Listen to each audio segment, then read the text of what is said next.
No, you're not.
Order, September 9th, 2021, 6 o'clock. Most gracious, Holy God, we thank you today for your loving kindness and your multitude of mercy. God, you have been so gracious to us. God, we pray for our country. Pray for our armed forces tonight, and we pray for all communities. And we pray for the leadership up here on the forum tonight. We continue to lead us and guide us and bless us. We ask this in Jesus' name, amen. Amen. Pledge allegiance to the flag of the United States of America and to the republic for which it stands, one nation, under God, indivisible, with liberty and justice for all. Okay. Thank you, everyone, for being here tonight. Just a couple of housekeeping that we need to do. First off, if you'll notice in our public comment section, we are at 3 minutes now and no longer at 2 minutes. So we hope that that gives everyone ample time to share their thoughts and concerns and praises with all of us. Number two, I do want to address that we had out on social media that there was a resident who spoke a little ahead of this meeting, and I think he was just very excited, and he did report that the commission had voted on something and we had not met and we had not voted on it. Ivy is going to be here and she's going to give us a presentation from the Environmental Coalition on the biosolids. And at that time, I'll address further what did occur. Okay. So with that said, I think that's all that we have at this time. We're going to start with the approval of the minutes. As you went through your minutes. Okay. What I'm looking for, and I think what Karen's looking for, is because Karen's trying very hard to satisfy everyone.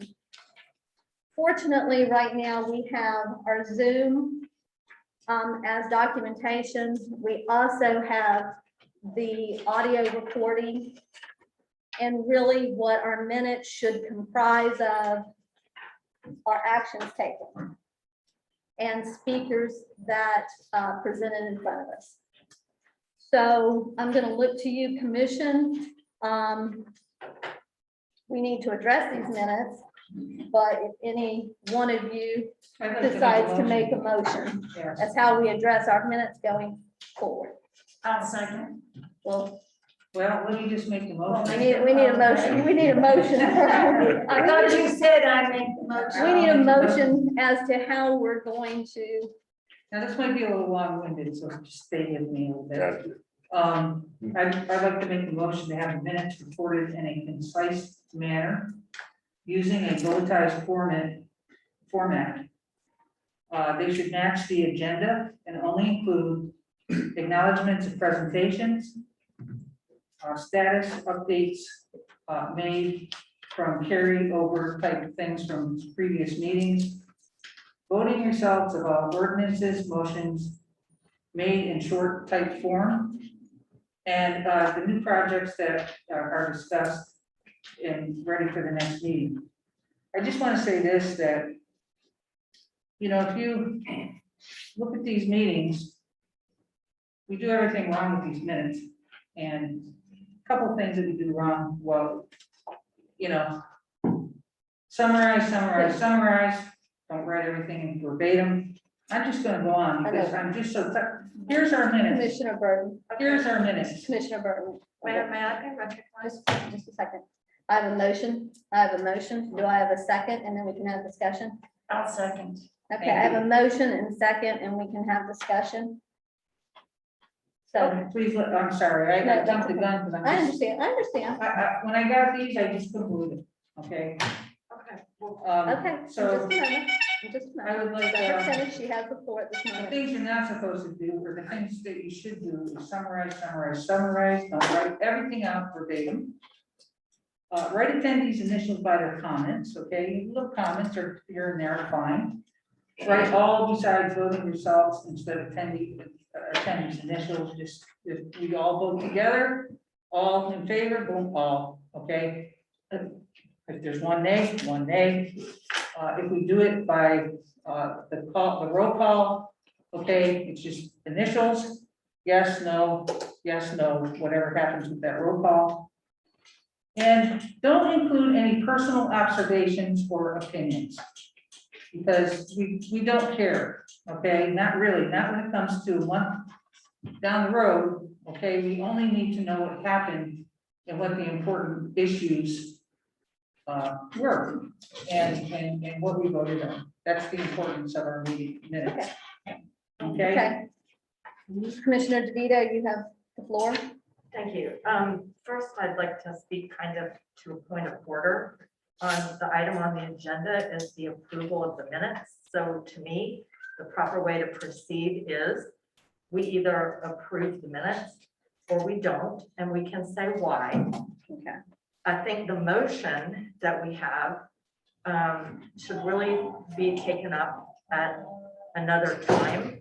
It should be written out so that we can all see it, because apparently it's kind of in the form of a rule of procedure. And to me, the issue of the minutes is somewhat of an administrative issue that I think we can give guidance, but the city manager may want to discuss. So to me, either we approve these minutes or we don't.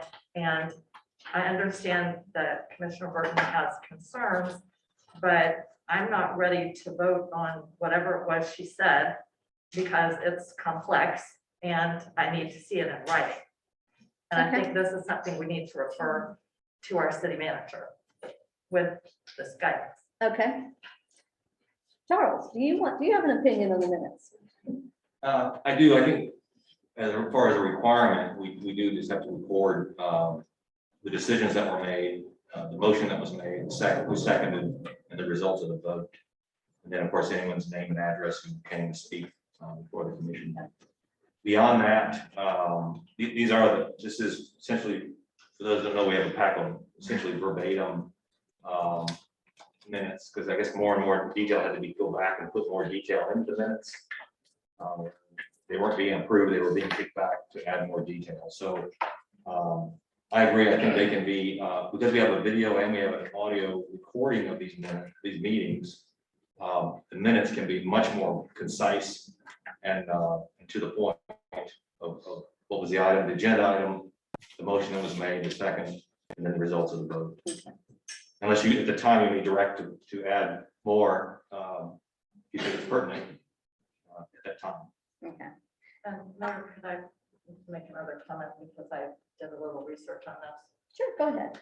Well, there's no one way to do minutes. There's not. You're absolutely right. Yeah. Verbatim, that is not the way to do it. Well, actually, I looked in the Sunshine Law Manual, and it says that's perfectly acceptable. My concern is, certainly I don't want to put Karen Hayes on the spot. She is new here. We have a lot going on. In the past, we haven't done minutes for budget workshops, which is not correct, and she's trying to catch up with that. To me, we could go either one of two ways. We could approve the minutes in draft form so that they could at least be posted, because my concern is the public has no access to what went on, except unless they watch the whole video. And we could, replace them at a later time, or we could just hand them to a later date. I'm just concerned about her being able to manage all this. But there's no real one way to do minutes, and these are minutes. Right, and so this is right, it's before the commission. Yes, Commissioner Banks. Okay, now, the motion been given, We have a motion and we have a second. now we're in discussion. We're in discussions. Now, What is we gonna do? Well, we can vote Are on we it. gonna vote on it We can vote on it. with stipulations or just gonna vote on it and let it go? You can vote on it as the motion reads. You want me to reread it? You want her to reread the motion? Yes, please, I think that'd be a good idea. Okay. Well, much as you read, I don't know whether we'll get it all or not. Don't read all of that, just your motion. Basically, the minutes recorded in a concise manner using a bulletized format, in other words, one kind of thing. Acknowledgement of presentations made, status updates needed, that were kind of carried over from the previous meeting. Voting results of all ordinances, motions, whatever it is we vote on, should be, tagged, and who voted yes, all voted yes, whatever. And new projects to be discussed at the next meeting. In other words, there's always stuff that we carry over. So that's my motion. I don't know if that makes sense, but it's got to be done much more concise. And, And I think really what's happening here is that Karen's looking for some direction from the commission. And, I spent hours going through this, as obviously all of you did too, reading through these to the point that I finally just said, and so Karen's looking for direction. We, of course, this falls back to the fact that we as a commission do not have a procedure in place for our meetings, how we conduct our meetings. We've been talking about doing this for some time, and so I think for right now, this motion should take care of that until another date and give Karen some direction so she can go forward, because we've got a lot of workshops that are coming up in the next couple of weeks that we're going to be discussing, and that's just another burden on her. And if we give her some direction at this meeting, I think that would help her out tremendously. And that would give us the ability to get those minutes out in a more timely fashion, which is also a concern. So we have a motion on the table. We have a second. Well, I just have one more comment. So if we pass this motion, is Karen not allowed to put anything in the minutes that's not in the motion? I mean, I don't think Commissioner Burton is an expert on minutes. I would like to amend the motion just to say the minutes should be done in a concise format. as Okay, opposed if to you want to verbatim. make an amendment, then we can Yeah. entertain an amendment. just excuse me, you're not an expert on minutes either, obviously. No. Okay, wait a Commissioner, minute. wait, commissioners, None of us are. So what I am saying is I would ask Commissioner Burton to accept an amendment to her motion to simply say that we request staff to put the minutes in a streamlined format, and that we not specify to the letter how that should look. There are models for streamlined format minutes. And I think we should leave that up to staff. okay, So we I'm have asking you to accept that we simply, our motion would be to direct staff to provide us minutes in a streamlined fashion. Okay, we have an amendment to the motion. Do I have a second? Her amendment on her amendment? Okay, you ready to vote? Okay, so we're going to vote on the amended motion. First, we vote On on the the amendment, okay, so everyone in favor, say aye. Aye. All opposed, nay. Okay, the amendment carries. So now we're on the motion, and the motion has been amended. So everyone in favor of the amended motion, say aye. Aye. All opposed, nay. Okay, motion carries. Yes, ma'am. So my question is, what are we doing with the minutes? that are- That's the next item that we're gonna have to discuss. So with that said, I am very uncomfortable, and I don't know how the commissioners feel about this, us approving these minutes as they are currently presented. Okay, so what does that mean? So, well, I What mean, are you talking about? we've got, when you look through these minutes, there's, and she's done them pretty much verbatim. And sometimes it's difficult to follow them. Yes. Very difficult to follow, because when you're, typing in verbatim, one person speaks and another person speaks, and you're trying to figure out who said what. So what do we want to do with these minutes? Do we want to have these minutes streamlined? Do we want to approve them? I go for Yes, sir. Let me ask you this, don't we have it recorded? Yes, sir.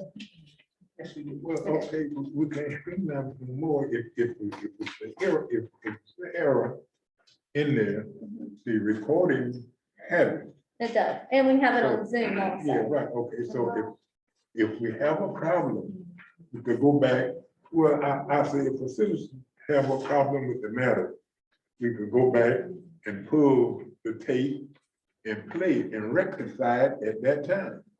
Correct. Cause we could stay here half of the night. Mayor, I drank almost a half a gallon of tea. Reading all this, and I still didn't get to it all. Commissioner West. What do you? she's already done a beautiful job on this. I Yeah. just about cried for her when I went through all of this. I cried with her. Have you ever had to listen and go back? Is that what they said, and type if you're listening? This was miserable for you. And I don't want you to go back and concise all of this. It's done, my gosh.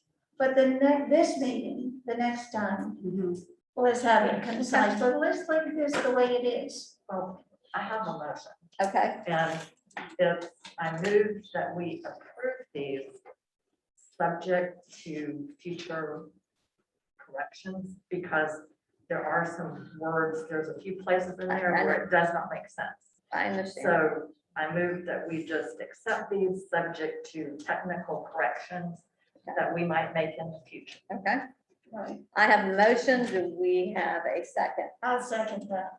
Okay, we have a motion and a second to approve these as currently stated with technical corrections. All in favor, say aye. All right. Aye. All opposed, nay. Okay, motion carries. And while we're on the subject of, clerk to the city, which is Karen Hayes. I just want to say, make one more motion, if I may. A motion, Yes. okay. I'd like to make the motion to eliminate from our charter, section 3.04, powers and duties of administrative supervisor, that he is required to, right here, serve as a clerk to the city commission and be the custodian of the records and seal of the municipality, and attend all meetings of the commission and its committees with the right to take part in the discussion, but without having a vote.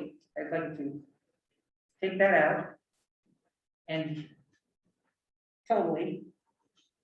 That's my motion. Okay, Bobby, you want to address that before we go further with that? First, I would just caution that it's not advertised, and then also our charter has to be amended by ordinance. Yeah, it has to be amended Not by.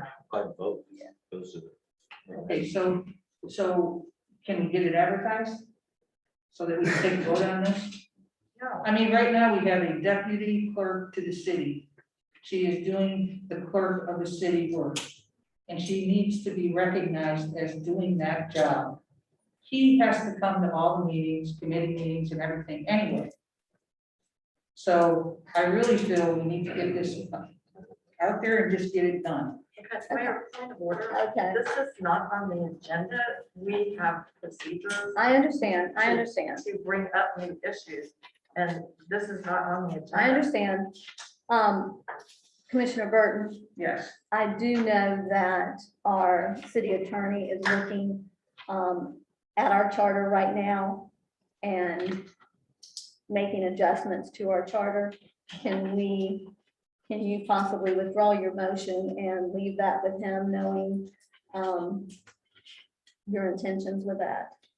And no, I'd like to know when we're going to start going through some of these things that they're changing in the charter. Is there a date for when that's going to be happening, or? Bobby, Mr. Pickens. No, I don't have a date. I mean, if I'm directed to change, to draft the ordinance to amend, I mean, anything that the commission asks me to do, I'll do. Okay, So simply, you don't do it until you ask to do it, then. Is that correct? well, no, he and That's what I Mr. just Young heard. I'm just trying to figure it out. No, well, looking at the charter. I don't understand what you're asking, because for me to go, I don't understand. I need was to just know. told that you were working on the charter. Well, they're We're not reviewing the charter. Reviewing They're the reviewing the charter, charter. doing something with it, not just wondering, Okay, do you have any date or And- anything like that? Is doing point something. of order, this is not the agenda. Okay, Commissioner DeVito, I understand. We're trying to put this, I will give up my time at the end of the meeting to have this discussion right now. Okay? Oh, I'm sorry, that's not, this is a point of order under any kind of rules and procedure, and we're supposed to operate under Robert's rules. We would need to at least have a motion to amend the agenda out of courtesy to other people here in our public. I understand agenda. that. That's why I'm It's trying time to to go work through through it. this. I'm trying to work through this. I was very upset when I saw minutes like this. I understand how hard she works. And I think that she should be recognized for the amount of work that she Okay. does. That's where I'm at. Okay, Commissioner Burton, can we move this to the end of the meeting for discussion? We can actually move this To to the the end of next the meeting? meeting. Okay, or to the next Okay. meeting? Okay. Is that good? Yeah, Everybody good with that? but I want people thinking about it. Okay, guys, we got a long meeting to get through today, so. At this time, we've got the sheriff's office. Captain Essery, you want to give us your presentation? No, I'm sorry. First of all, I'd like to say, as you remember, we had Nathan Varesh was in here last week when Colonel Wells gave his presentation. Happy to announce he is the proud father of a new baby boy, Emmett Varesh, who was born Friday at about 7:00 p.m. I actually got to see little Emmett today, so he's alive and well and doing great. So he'll be out for a little bit of time. With that being said, we currently have 4 positions in the Crescent City, the actual Crescent City positions, Nathan Varesh being one of those. Being that he's out on FMLA, that's going to be an open position for right now. Next week, Mr. David Hernandez will be coming out of training. He will be filling that spot. As you know, there are 5 positions that are going to be that are designated in Crescent City.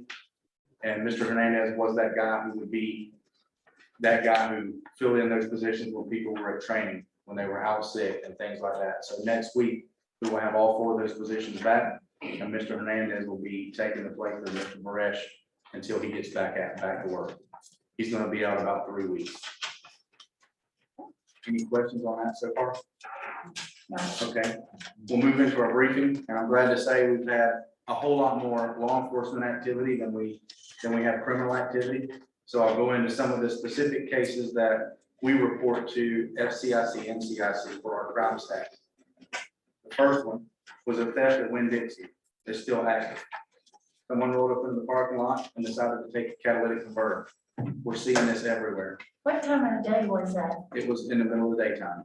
It is, it's, of course, historically, it's going pretty crazy everywhere with these catalytic converter tests.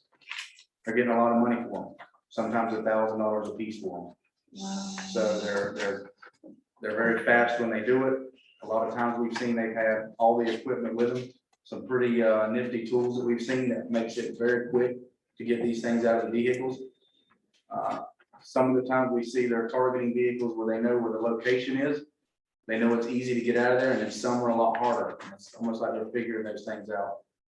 So I think our approach right now on this is going to be finding out where these things are going and some type of maybe some type of a, I don't know, some type of a process, kind of like when we done, when the metal thefts were going off of that. You've seen that when people's air conditioners were getting stolen, and copper wire and all these other things. So I think it's gonna be that type of approach through the pond, the scrap yards and things like that. So we're working on that. Again, didn't mean to get off and all that, but that is a really big thing right now, is the catalytic converter. The second was a residential burglary at 307 Pine Street. Gentleman checking on the house for his father, hasn't been there in about 6 or 7 months, and noticed that a television was going out of the home. So at this time, we don't have any suspect information on that. Neighborhood canvas was done, didn't get any leads on it. And then we had a second business burglary at Baja Taco. I don't know if you guys heard about that. We had some video. Everybody out here has got video. So we collected a couple videos of the suspect in this riding down the road on a bicycle. Suspect goes up on a bicycle, breaks into Baja Taco, gets the cash register. I think the amount in the register was about $8, but it's not the point. We recovered some video this afternoon. I believe there's a lot more clarity than the other ones, because all we've seen was a gentleman on a bicycle riding away. This clarity, I think, is a little bit better, and I'm waiting to get those photos from our criminal investigation unit. Any questions on those two? Or those three, I'm sorry. Well, you also have the one, no, I don't. We do have some leads on this gentleman. We kind of know the general area where he's coming from. He's coming to Crescent City by bicycle. We think he's coming from the county. That's just hearsay right now, but we believe we're tracking him somewhere south of Crescent City right now. So we're getting close to him. So next page, you'll see there's the traffic crashes we had in Crescent City. We had a parking lot crash at 915 North Summit, Family Dollar. 106 North Summit, 2 vehicle crash with no injury. Palmetto and North Main, vehicle crash with no injury. And then another one that's kind of specific here, a traffic crash at Reed and Main. This was kind of an interesting one, because one of our Deputy Paresh sees a vehicle at one of the intersections, tries to do a traffic stop, and before catching up to the vehicle crashes into a pedestrian who's riding a lawnmower, mowing their grass as he turned the corner there. At some point, Paresh sees this individual who's been struck by the vehicle that's driving recklessly, checking on that person, and basically, as he sees the vehicle flee off from him, he starts spot checking the car. Instead of going into a full-blown chase with him, start seeing a different location to see that he can get ahead of him. Ended up finding the vehicle crashed near Denver Road on Old Highway 17, somewhere in that area. That driver at that time had very serious injuries. We did not think he was going to live, but has since recovered. His name is Colby Waters, and so he'll have multiple infractions for his driving actions on that day. FHP, the Florida Highway Patrol, worked the crash out on Old Highway 17 and Denver Road, and we worked the hit and run crash in Crescent City. So he is pending multiple charges for those crimes. Any questions? So, and that was his car he was driving, it was not stolen? No, ma'am. So this is the He out of the hospital. yes, he is. The next you'll see there is, I don't know if you're seeing the same one I am, but it's general activities. It's a bar graph there. That's going to give you your total calls for service in Crescent City were 192 calls. And then 58 of those being traffic stops, and then 4 being traffic crashes. Any other data you guys would like to see by chance? Commissioners, anything else that you're looking for out of Captain Essery at the next report? I don't have a question about the reports, but I do have 3 questions for Captain Essery. Okay, let's just. Commissioners, No, I don't. you don't, Commissioner Burton, Commissioner West? Okay, Commissioner DeVito, you have some questions of Captain Essery? Sure. So the first one, and this is something that I asked for, I'm sorry, I'm supposed to have a mic. Is this, yes, I'll get closer to my That's mic. okay, I'm sorry. Sorry, we have different arrangements because of COVID. Is that better? Yes, ma'am. Okay.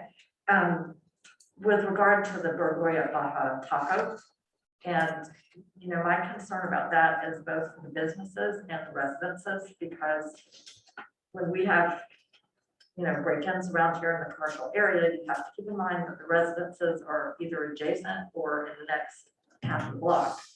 And we now have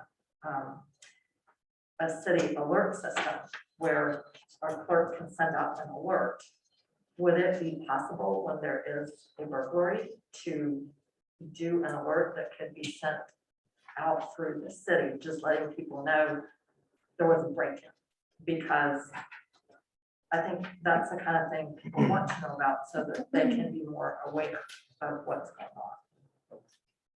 And like I said, I've been asking for this for like, I don't know, 6 years, I whatever. think that's something in working with Allison, that she. Yes, could- when we get good information that can be provided to the public, like some of these pictures, obviously, we don't want to send photographs that are not good clarity that we can't even tell. if it's- No, I'm not talking about photographs, That's but right. for example, when I lived in Tampa and I was participated in a neighborhood watch, they would simply send out an alert that said, please be advised, there was a burglary in the whatever 100 block of blah, blah, blah street. Be aware. Or they might say the person came in a car, or they came in a bicycle. Just Okay. very brief, just an awareness. And I think that would, you know, maybe help you, the law enforcement, and also help us. The issue of the crash at Reed and Main. Main Street is an area where there is a lot of reckless driving. There's a pattern of driving from north to south. Is that something that you can help us address, not in this meeting, but can you help the city figure out what we might do to calm traffic? Absolutely, no problem. Okay, and then this is something I wanted to talk to you about and haven't been able to get hold of you.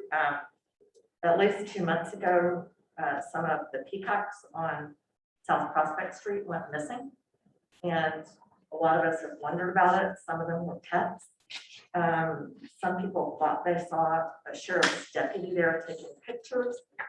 I don't know. I would love to know, was there a complaint and an investigation in any way, shape, or form? I would like to be able to get hold of you and talk to you about this. Okay, perfect. You do have my email address, correct? Yes. Okay, I haven't, I'll have to check again, but I don't think I've seen an email from you. But so And you're if saying just- that's the and if best you wanna way to get my phone contact? number, that's why we can exchange phone numbers after the meeting or however you want to do that. That's fine. Okay, so just email. All right, that's what I got. Thank you. Okay. We have anything else? Captain Essery? One quick question. Yes, ma'am. When do the cars get wrapped with your logo and ours? Ma'am, The cars, the SUVs? I'll have to get with my major with that, Okay, because they were talking about a process to do that, because if for some reason we need somebody else to fill in for that position, we may not have the actual emblem on that car. So we're trying to figure out how the best way to do that. all right. And do you want to talk, yeah, okay. I got actually, yes, one more thing. So you've seen the two crimes at 209 Summit Street, Baja Taco, and also 307 Pine Street. We are doing a stratified model of policing. It's a new kind of innovative way to do policing. And basically what that does is when you have certain crimes in certain areas and they're within a certain vicinity, that becomes a pattern for us. So a lot of things start happening when that pattern happens. We start handing out handouts to people saying, hey, this is the kind of things you need to look for. This is what's going on in your neighborhood. We got door tags that we hang up. We have a plan where we put it on our CAD system so that those addresses are there. We see that hot spot on CAD. Every hour, a deputy is supposed to be in that area for 20 minutes, trying to figure out who's being in that area or what's going on. So unless they have a priority call, that's what they're going to be doing. Also, our criminal investigations division will start implement some different things too. So you'll probably see a lot of activity in this area, and that's why, because that pattern has now been identified. And it was a pattern The first residential burglary was a 7-month window, but just to be on the safe side, we went ahead and made that a pattern. So if you see the extra law enforcement in that area, that's probably what it's for. Yes, sir, Commissioner Beck. Well, I would like to say that y'all doing a good job. I know it's hard to combat traffic. It would take 10 officers to combat traffic. But to me, I like the way they're doing it now. I see some other municipalities combating it that way too. But the officers sitting on the median, inside the median, and kind of slowing it down. Yes, sir. I like that. That's a good thing. You're thinking real good. Thank you. And Captain Esser, you want to give us an update on the office? So the office right now, we have, it is open to the law enforcement officers, general public, not yet. Most of our law enforcement officers have access, and also the Florida Highway Patrol and Game and Fish Commission will have access in there as well. They all have, there's plenty of room inside of that building, so we'll try to set them up their own offices. Really, what we're worried about right now is it's time to close out the fiscal year. So the spending's kind of slowed down a little bit. We do have plans to get what we need in there for right now to go ahead and get that office opened up. So that's in the works right now, but we do have access to it. We are currently working in there in that office. We're just not open to the public. And I've seen them in there working. I've seen them in there working. So if you see multiple cars there, that's probably what they're doing. Yes, Okay. Do you want to talk about the trick or treat? the. Trick or treat? Trunk or treat? Yes, trunk or Okay. treat. So we are planning for the trunk or treat. It's gonna be actually across the street over here in this little vacant lot. Right now, tentatively, we're planning for 5 to 7. Is that Well, correct? we're going to talk about that, but Okay, it's either 5 to 7 or 6 to 8. Right now, again, it's just 2 months away, so well, actually, yeah, about a month and a half away. We're planning on it being mobile, so we'll kind of set up there. We'll make a path for everybody to drive through. We'll be able to pass out candy, treats, things like that, and that's tentatively in the works with our community events council at the sheriff's office. and then there was a resident that approached me, and Captain Ussery did go out and meet with the resident. And the sheriff's department has its Operation Lighthouse. Is that It's correct? Project Lighthouse. So Project Lighthouse. it's mainly for Alzheimer's and dementia patients. And basically, they go to their doctor, they get diagnosed with some type of a disorder that would, and then there's an application for a process after that through Project Lighthouse. The only cost that's associated with it is if you lose this thing, break it, damage it, anything like that, the bracelet's pretty expensive. I want to say it's around $300 or $400, and they would be responsible for that. But other than that, you fill out the application process, they take care of everything for you. You basically get a wristwatch or a monitor on you. The families have to keep up with the batteries, but at any time if they go missing, we do hit a few little buttons, and we know where this person's at. So we're actively trying to help them out with that. I've actually got our victim services coming out tomorrow Okay, to make sure, because I was wondering about if they still, I stopped by there today. I was wondering if they thank you. went to the doctor and got that diagnosed, and she said yes. So Okay. that's in the works as we speak. But that's good for everybody in the community to know if you've got, neighbors, friends that, have a family member that are dealing with these issues. Yes, Commissioner DeVito. So exactly, basically what you're saying is you can apply, the program is for a monitoring bracelet for a person with dementia. So if you feel like your family member needs this, where do you call? Sheriff's office, Just call dispatch. yes. Okay, and then but you're supposed to have the diagnosis before, or can you call them before you get the diagnosis? You need to get it, well, either one. Whatever, just, Either one. I'd rather say on the safe side, just talk to our victim services and okay, see, hey, I'm looking for some information on Project Lighthouse, and they're gonna walk you through all the steps. that's great, thank you. Much better than that silver tag thing where, they could be 100 miles away. But that happens too, so. Right, but I'm saying this is very preventive, thank you. Right, thank you. Okay, thank you. Any other questions, Captain Ussery? Good, thank you very much. We appreciate all you're doing in the community. Thank you. Okay, commissioners. At this time, We do have a presenter, so I'm gonna ask you if you, at your will, if you want to take this out of order.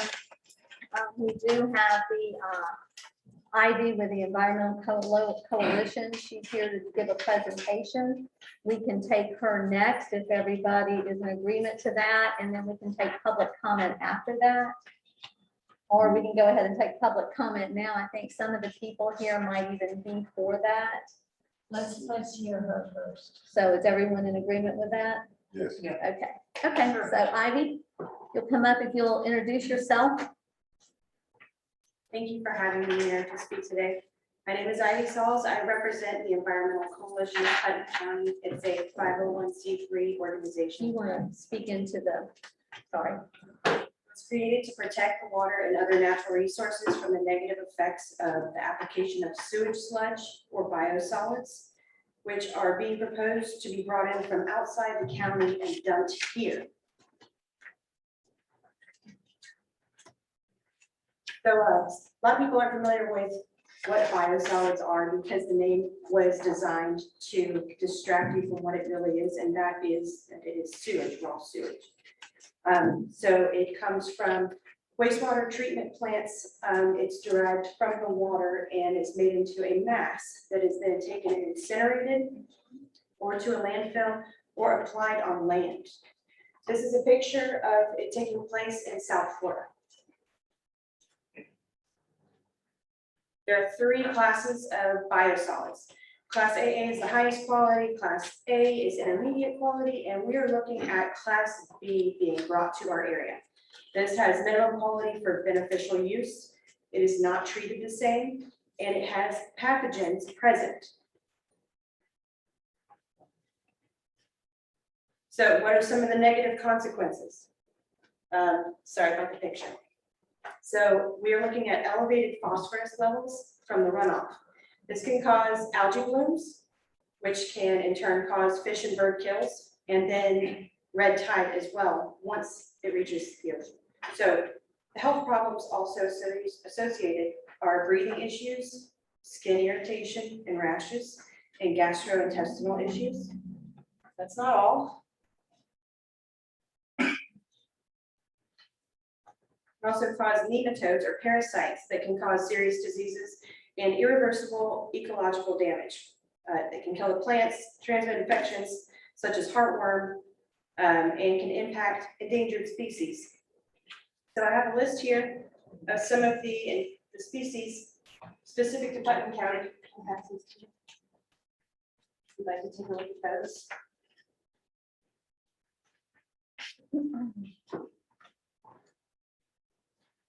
So the EPA has determined that there are 370 chemicals in biosolids. So they are aware of the dangers of biosolids and they have regular reports on them. So other negative effects include increased traffic and the deterioration of the roadways. They are proposing 5 trucks per day, which would be 10 truckloads through Highway 17 every day. Other effects can include decrease in tourism. No one's going to want to come here if there's dead fish in the water and it smells. There's also the potential for decreased property values, the smell of sewage, contamination of drinking water, and then there's a precedent set for the area becoming a dumping ground. So what are the positives? There aren't any. This isn't bringing any jobs. It's just bringing sewage to our area from outside of the county. So the proposed site is on Old Highway 17, approximately 5 miles away from here. And this area is of concern because it is has highly permeable soil, and it is also an aquifer recharge area. It also has wetlands and is a FEMA flood zone. I mean, for anybody who doesn't know, that's Lake Crescent to the east. Yes, correct. So I also, this area has been determined to be more vulnerable by the Department of Environmental Protection because of the aquifer system.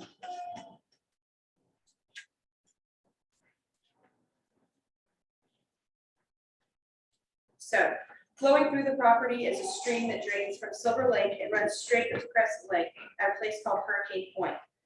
Crescent Lake is already on the EPA's 303 Clean Water Act listing of impaired waters, and of course feeds into Dunn's Creek and the St. Johns River. I have the report here where it details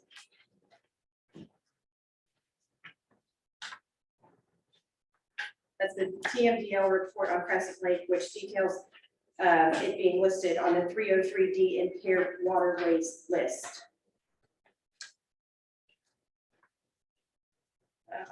I also have here the nutrient management plan for the site.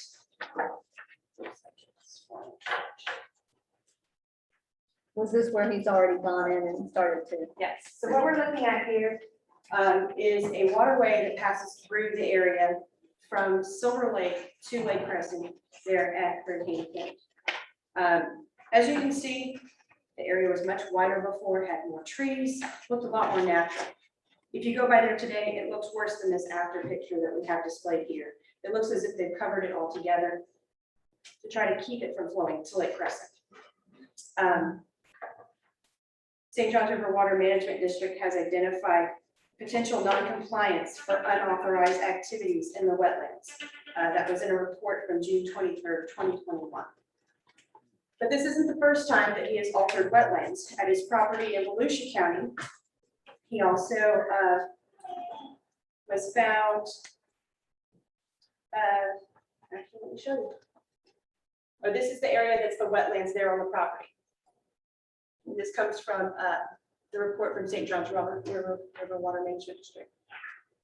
This is the report detailing where in Volusia County he was found in violation by the FTEP for the dredging and filling of wetlands as well. Because he already has his operation going on in Volusia County, correct? Yes, and that's where this biosolids stuff would be coming from. So he doesn't have the best track record when it comes to doing things right. So what are we doing? We are spreading word. We have over 1,500 petition signatures. Many of the residents of South Putnam County do not want this here. The number is growing rapidly. We've also created a way for residents to send letters to officials. We have a pre-written letter on our website.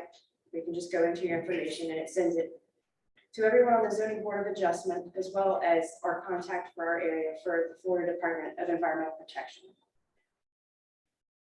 So we're also going to events to let people know about this. This is one of them. We're also working with the town of Pomona Park to go to their council meeting.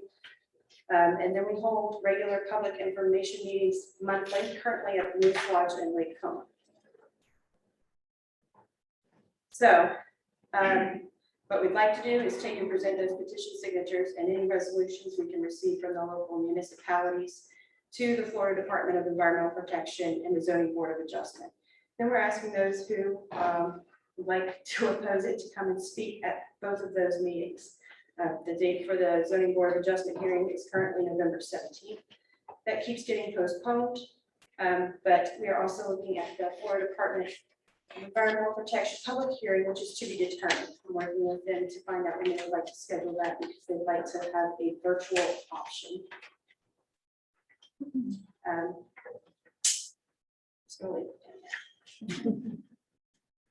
So if we want to protect the natural resources that make this area the gem that it is, there need to be better protections to safeguard them. No one will want to come here once the damage is done. We're doing everything we can to prevent outside sewage and biosolids from harming South Putnam County, and we encourage everyone to join us in these efforts because everyone's help is needed to make a difference. Thank you again.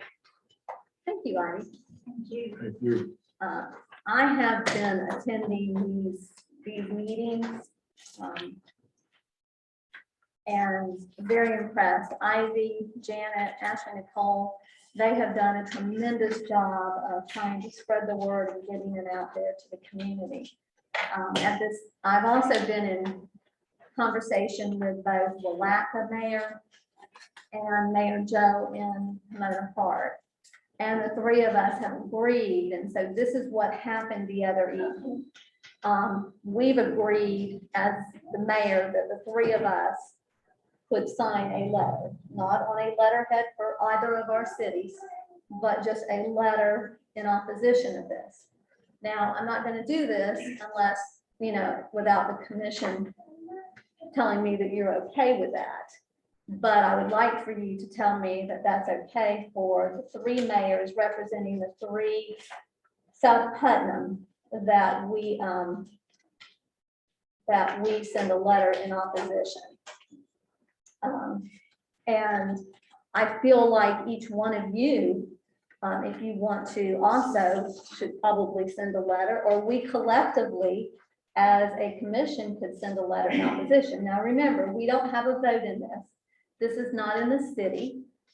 But it is going to ultimately impact, I feel it will ultimately impact us. So we were at the meeting the other day and I did state that, I've spoken to the mayors. Commissioner Burton was also at that meeting. She and I did not speak. Someone has raised a concern that we were acting outside of the sunshine. We did not speak. A gentleman did post something on social media.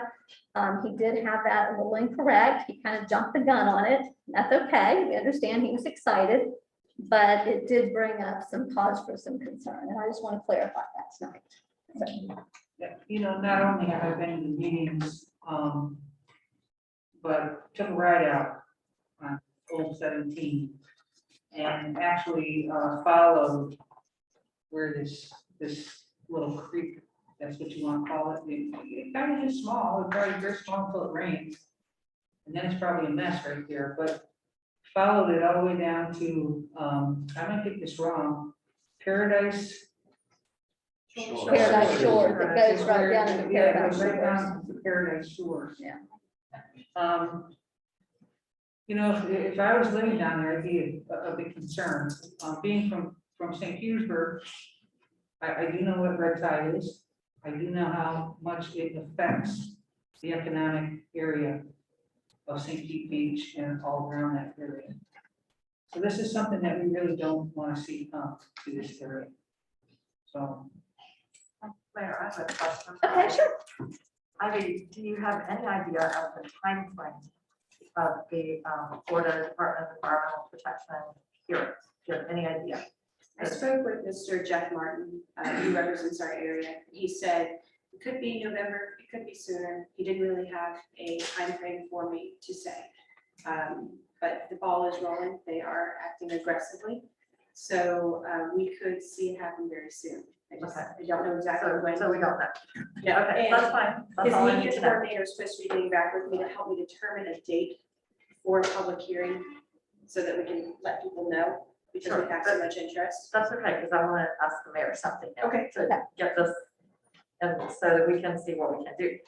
So, but my inclination is that it is a stronger position for each city to take a position as a city.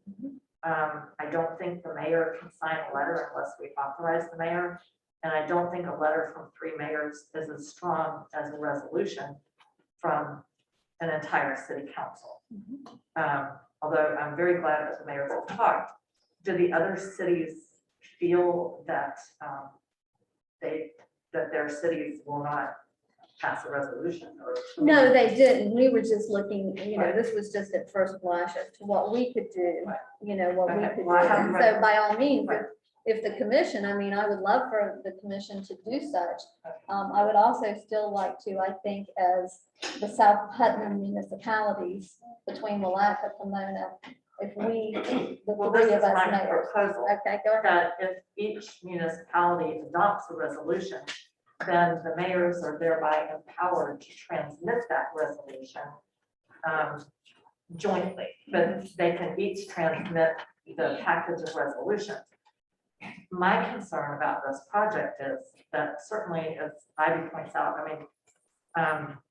this biosolid, which basically is the lowest class that it can be. Oh, I did have one question for you, but I'll wait till the end. This is my major point. We are on the Crescent City Ridge, we are on one of the high ridges. It's a geologic feature. And everything runs down to Lake Crescent. And as Ivy pointed out, we have very permeable soil. What goes into Lake Crescent, 5 miles north of us, is going to be in front of us. And, you know, the entire east side of our town, where homes are, will be greatly affected. Our entire economy will be greatly affected. So, and I've learned quite a bit about this law thing, and I've learned quite a bit. I did not know that our Lake Crescent is a lake of concern, that it's not in good quality in the first place, which that's not a good thing. We don't need any further degradation. My only concern in passing a resolution is, I know there are 2 separate processes going on here, Board of Adjustment and the DP. They each have different criteria for their decision. I want our resolution to be as strong as possible, but we're not experts on these processes right now. And I'm guessing that Attorney Pickens is not necessarily an expert either. So I guess my motion would be simply that we oppose the rezoning and the approval of the biosolids permit as detrimental to our environment and our economy. Okay, and then if we need additional language, I know between Ivy and Ashley Nicole, they have done a tremendous job with getting the the lingo that they need to understand, so. But was that to come back with a resolution or just to vote to oppose? You want us to bring you back a resolution in opposition? So we would have, We could do this, actually, we could do this on the 23rd, if we notice it. We've got 2 weeks, I mean, they're not gonna have the hearing before the 23rd, are they? Let's hope not. yes, Commissioner Banks. Can I say this? Didn't you say the citizens can go on the website and get the standard letter and the citizens can sign off? Oh, good. My understanding is they're being inundated right now with those letters, and so that's a good thing. You know, the more activity, the better it is, because we certainly 240. 240. I would like to add one thing. Yes, It was brought to our attention that one of the members of the zoning board of adjustment has removed himself from voting because of his involvement with biosolids. So we have 6 members that will be voting. Okay. Also, he made mention that they appreciate more unique letters that are not identical. Okay. So we've tried to change our message to let people know that they should probably try to make it their own a little bit more so that they will read it. Can they just write, just, So you can write. we oppose? Yeah. We write oppose. whatever you want, Okay. but It has does all the not need details. to be long. No, but it has all the details there Yeah. to include if you'd like, or to expand upon, or whatever else. Okay. So I actually made a motion that we Uh, position in opposition. So, okay, so we have a motion for us to do a resolution in opposition. Yes. Do we have a second? So, We have a motion, a second. Any more discussion? Yes, Commissioner I Webb? need to ask. Whether or not you need to. Do I okay. need to recuse myself as Ronnie is on, my husband is on the ZBOA, right?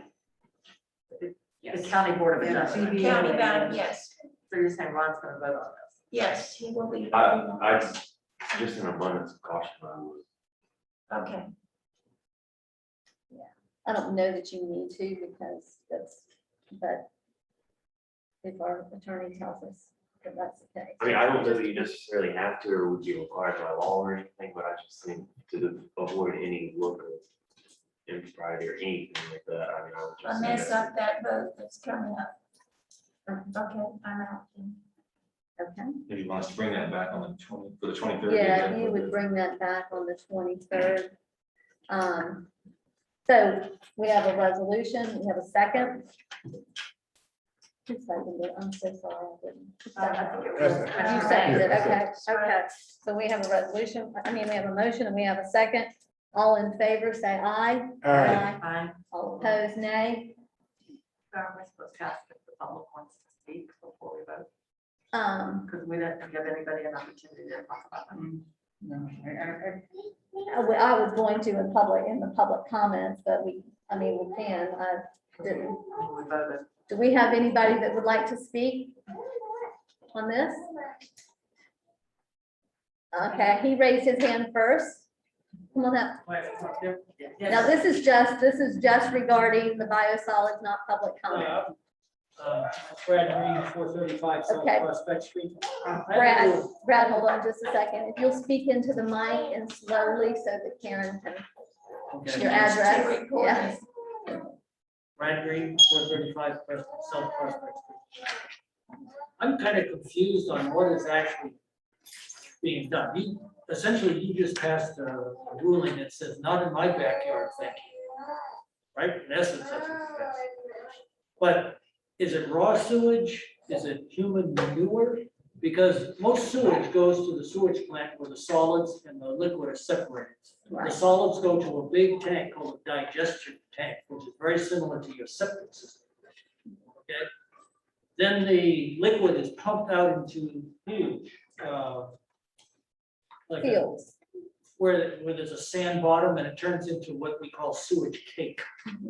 Okay, for lack of a better word, Sludge. but essentially that's human manure. So is that what we're talking about? Yes. The solid form. The solid cake. Okay, well, all that solid cake has to meet certain standards before it can be dumped anywhere. I know that.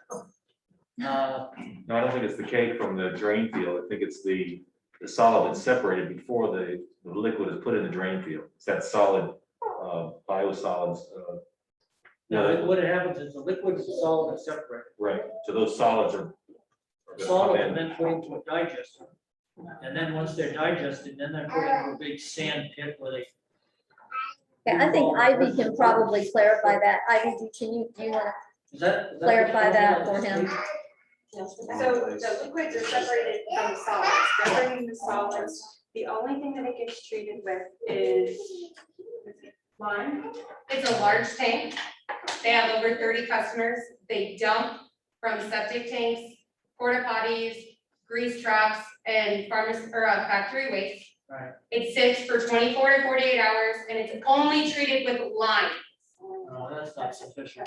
So it's not cake and it's not incinerated. It's It needs different. to sit there for months. Yes. And it's also not heated adequately to remove any toxins. Okay, so it's the cake you're talking about. but it's not. Cake is not the proper term. It is not Okay. considered cake Okay. because it's not treated. It's class B. Yeah. So treated Yeah. as B, which is It's, like- it's It's absolutely. the lowest it's grade. Like this is straight out of the shit. Yeah. Yeah, that's the way you call it. It's the lowest grade. out of The lowest grade. Okay.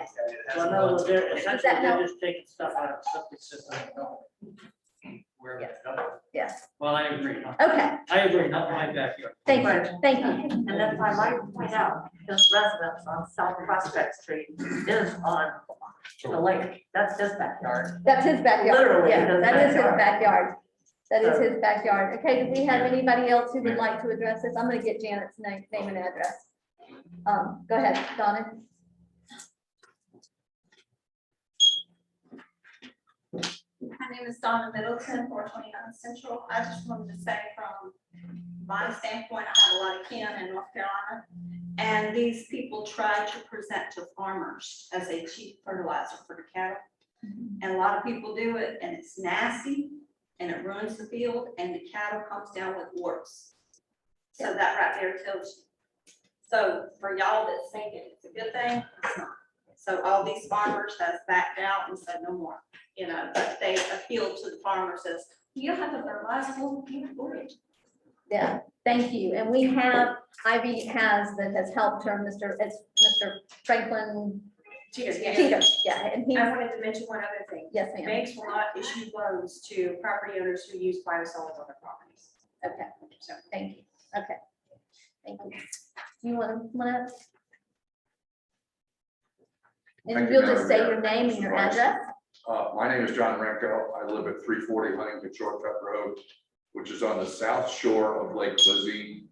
The reason we got involved, my wife and I have a property that is within 1,500 feet of this subject property that Mr. Downs has purchased. We are directly involved. To avoid the emotional aspect of this, Mr. Downs used to, and he's a shrewd businessman. He is a very good businessman, and he's got a very good business plan because he can take effluent from another county and put it in Putnam County, crossing Summit Street. Mr. Downs no longer comes to any of the meetings. He sends his high-priced attorneys, no disparity intended. So he's represented by his attorneys, and he's doing what any American could do. My concern is if he gets approval, that is the beginning of a slippery slope that anybody in Putnam County can slide down that slope, buy a plot of land, sell it to a septic tank dumper, and generate revenue. I appreciate your time. Thank you, ladies and Thank gentlemen. you very much. Thank you. Okay, Janet, would you do me a favor, please? She's going to need your name and address, please, just for the record, if you would state that into the mic. My name is Janet Sornberger. My address is 387 Huntington Shortcut Road, Pomona Park, Florida, 32181. Also, 387 Huntington Shortcut Road, Crescent City, Florida, 32112, depending on who you're asking. Thank you, Janet. Okay. Janet's been Ivy's, the two of them are pretty much connected at the hip, I think, right now. Okay, we have anybody else that would like to speak at this time regarding this issue? Okay, I'm gonna close public comment. Yes. I'd like to take a point of personal privilege and say something about Ivy. Some people know, but some people don't know. Ivy's family has been in Crescent City for almost 5 generations. Her granddad and my dad were best friends. It was her family that founded the funeral home on Cypress Avenue. If you ever see a historic Clayton Frank and Sons, they ran the Haps restaurant that was next door, and had several other businesses from long ago. So I think they would be very proud of what Ivy is doing to help Crescent City. Thank you. And I think for Ivy's come back to raise her family. So Ivy, in the next couple of weeks, she's going to be having her firstborn, she in Coleman, and they've come back to Putnam County to raise their family, and it's important to her that she protects this county for her children and her grandchildren. So Ivy, we appreciate all that you and Janet and Ashley Nicole have done for this. We appreciate it greatly, and anything we can do, please, by all means, just keep us in the loop, keep us informed. And commissioners, also, I still, with this resolution, I still would like to get your blessings that if Mayor Watts and Mayor Joe decide they want to do one letter together, that I can attach my signature to that. Yeah. Sure. Okay. Okay, so with the resolution or just separate? Separately? If they decide they want to do it separate. Well, I think we need to have a motion. Okay, that's what I'm asking for. Right, so I would move that we authorize our mayor to join in a letter of opposition to the biosolids permit with the mayors of Willaca and Pomona Park. In Okay. addition to our city resolution. We have a motion. Do we have a second? Yes, second. Okay. Do we have any discussion? Well, I do have a question, Mayor. Yes, ma'am. Wording of these things is very important. I would be very concerned if the letter went beyond opposition and I had understand. conditions or whatever. No. I understand. I mean, it needs to be consistent with our resolution. I understand. Okay, we have a motion and a second. Any more discussion? Okay. All in favor, say aye. Aye. Aye. Okay, any opposed, say nay. Okay, motion carries. Thank you very much. We appreciate that. Do you need to get your drive out? Okay, at this point, we're gonna go to public comments. Anybody that has anything to discuss with us outside of the public hearing that we're going to be having further into the meeting, please come forward, state your name, your address, and speak into the mic. And you have 3 minutes. All right, good evening. My name is Christopher Coleman for 407 South Main Street. And what I wanted to discuss with you guys this evening is to see if there's anything we can do as far as putting speed bumps in on some of these streets.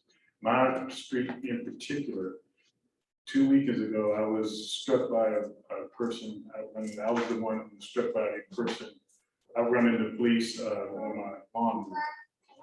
This is the second time that I've nearly been killed on that street. The other time was Halloween night, when the person was outrunning the police and nearly ran over 3 little children. Same street, and it's just like it's a free fall for folks to be speeding down the street. And I think on my particular block, that's like the escape route. And Captain Ushery, Patrolman Perez, outstanding police work. And he didn't chase the person, he just was smart. The way he did it, he just waited for the guy to come back around and was able to follow him down 17, where the guy ended up in the field. But I would, if there's any money in the budget for a speed bump, and I'm not talking these wide ones, we need some different ones, because the smaller ones, right, we'll probably cut a lot of that out. And 400 block could probably use 2 of them. But I think maybe we can get with Captain Ushery. He probably has more experience in what we can do to slow that traffic down, because this is ridiculous. And folks come here, they don't care. They do not care if you're standing out there. They don't care if you're walking with your child. They'll run right up on you. No moving around or anything like that. So it's just a pretty bad situation. Like I said, if I was on that track with my legs wide open, like I usually ride with, he would have took my leg for sure and dumped me over on that tractor. But luckily I was able to clinch up and I just took a hit from the mirror. I mean, that's, so, but that's what I wanted to ask you guys to consider it. Thank you. Thank you very much. That's something that we've spoken to Colonel Wells at some time. Once Charles got acclimated with the city, that we could possibly meet with Captain Ushery, Colonel Wells, and talk about some traffic calming. Because we've got it on Main Street, we have it on Grand Rondo, we have it on a lot of the streets. Pine Street is also another one, Reed Street. I would like to speak to that because I have said before, where my house is positioned, I see it. I can see it from Grand Rondo to Pine Street. And we have discussed this since Patrick Kennedy was here. And we started to address the traffic calming, and then we didn't do any more. Right. And they did put the two speed bumps on Main Street, but like Captain Ushery has stated, that oftentimes is just an encourager, because they like to hit those, and it gives them a little flight through the air, so. I was suggesting possibly a workshop on that. Okay. On traffic control. I mean, I think we picked so many streets. Really, I think we need to put some type of plan in place.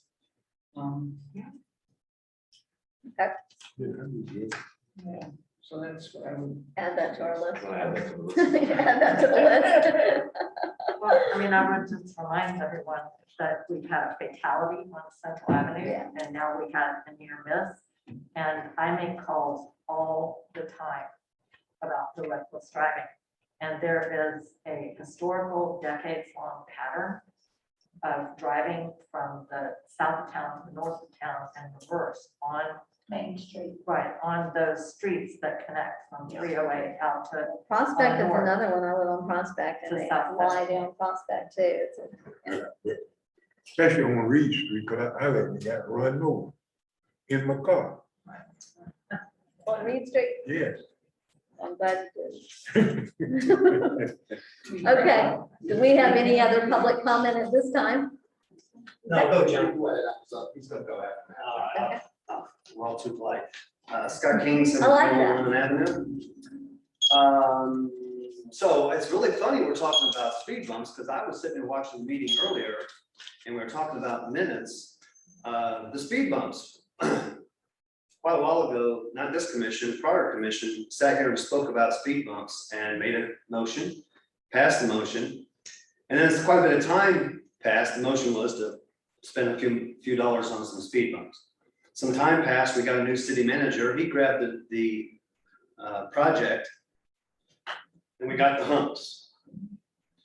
During the meeting, there was discussion of temporary or the bump, not the hump, and there was lots of discussion, but the discussion, I don't know if it made it into the minutes or not, but here's my point.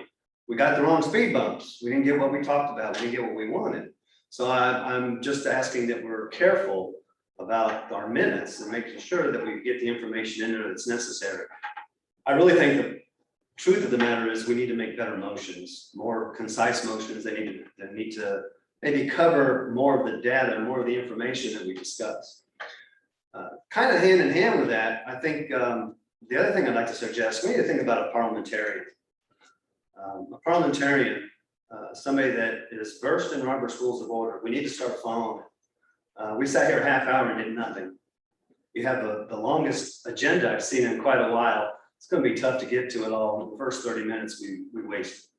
So this parliamentarian would have the ability to stop the meeting, point of order, correct what's going on, let us know the Robert's rules and what's expected, the way that we need to proceed so that we stay on track, use our time wisely, get everything done properly. So I think that might be a suggestion. I don't know if that could be tacked onto the city attorney's job. I'm sorry, Bobby. But because we sure don't want to spend more money, I know, pay somebody else to sit here tonight, but we need to bone up on that, or we need to do something. Robert's rules. Commissioner Banks. Thank you. I think we need to respect the gavel. If you hit it, that means. And the mayor needs to hit the gavel a little bit more often. And thank you, Mr. King, for bringing that to my attention. It's a small community and we just want to make sure that everybody has an opportunity. And so you're absolutely right. And I've been asking for this since I started that, and I will, and Charles, we've talked about this too, I believe, is that we have somebody that comes in and talks and teaches, and we have a workshop on Robert's Rules of Order, and that we set up some procedures. Awesome. And because unfortunately we don't have those right now. And so when you pull in Robert's Rules of Order, you're gonna have to explain why you're doing what you're doing. You know, so typically we should only speak 10 minutes at a time, be able to speak 10 minutes at a time. But small community, and I take full responsibility for that and trying to be, you know, open to the public. So I will. I don't think that's. I understand what you're saying. I understand what you're Keeping the saying. flow, keeping to the agenda. And I understand. making motions where we're supposed to. Thank you. Thank Point you. taken. Appreciate that.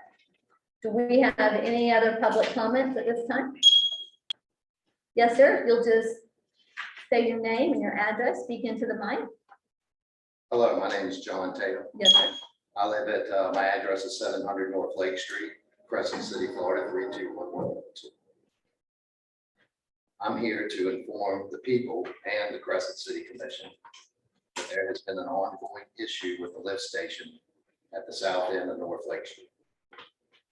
This lift station continues to fail, causing raw sewage to run through the property and ultimately at Crescent Lake. I ended up reaching out and talking to a neighbor that used to live across the street. They lived here in the beginning of the 2000s. And I'm being told that this issue's been going on for years. It has caused and created, number one, a health issue and a hazard for me and my pets. Two, damage to my fences, which protect and keep my pets confined. Three, erosion and washouts. Are these spillages being reported to the DEP? And if not, why? Another issue that has been ongoing is the stormwater and the damage in long and short term that it's created. I have adequate drainage on my property for the rain that my yard collects, but I cannot handle the overwhelming street stormwater that comes on my property. There's inadequate storm drainage. I have brought this to the attention of Patrick Kennedy. I believe the response I got, it's always been like that, and we're not going to do anything about it. These washouts have been extensive. I put down 18 tons of 4-inch rock to help stop the washouts and the undermining of my foundation, as well as the sidewalks. Why does it take extensive damage created from negligence before something gets done? Why does it take calling the DEP, St. John's Water Management, and the Health Department to get action? Why has this been going on for so long? Nothing's been done about it. Neglect. It is, if it's due to funds, why haven't we gotten grants or applied for them? And if we are getting grants, is the money going to what should, where it should, and to more important issues? As a Crescent City resident and taxpayer, I expect to have a right to healthy environment, safe for me and my pets. Storm drains that adequately run off stormwater to prevent property damage. Tatum, time is up. I'm gonna ask you to wrap it up if you would, please. Fix the damage that's been done. Crescent City needs to look into this and take action of these issues now. I can't emphasize the concerns I have about and the health issue of raw sewage. I can also provide pictures and video. Okay, Mr. Tatum. I need to get this through. The most recent time the raw sewage spillage, I would guess it ran for well over a week. I was recovering from COVID-19. I had it for a month. So I was inside under quarantine with no smell or taste. And with this, from my pets, from the first time it happened, they ended up with skin irritations, some kind of parasitic parasite that took over 6 months to clear up. Since that sewage spillage in April the 23rd, 24th of this year, who knows how long it was running.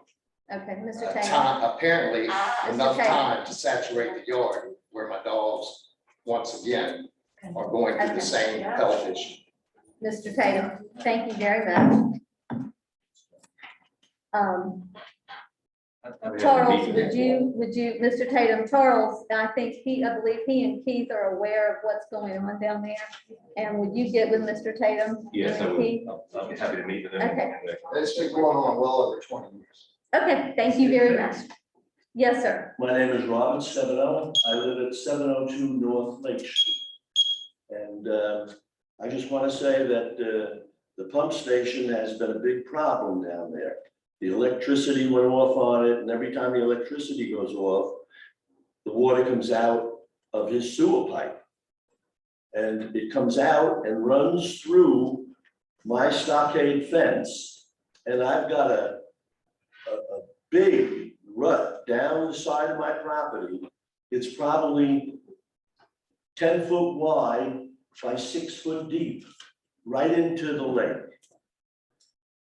And then the fresh water comes across the street and runs down John's fence or down his property, under the fence, and takes that in. So, okay? Thank you very much. I'm sorry, could I, excuse me, could I have your name Sir. again? Could I just have your name again? Stefano, Stefano? yes. Thank you. Can they spell that? STEVENOT.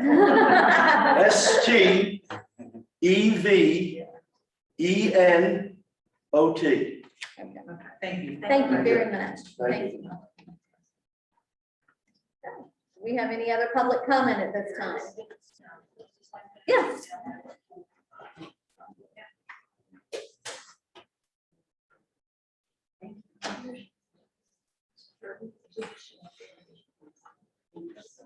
This is our newest edition.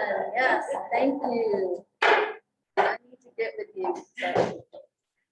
Nicole Grace with Keep Putnam Beautiful, 205 North Second Street, and it's Alaska, but I love coming down here. Keep Putnam Beautiful just would like to remind all of Crescent City that we are always available to help citizens with supplies for cleanups.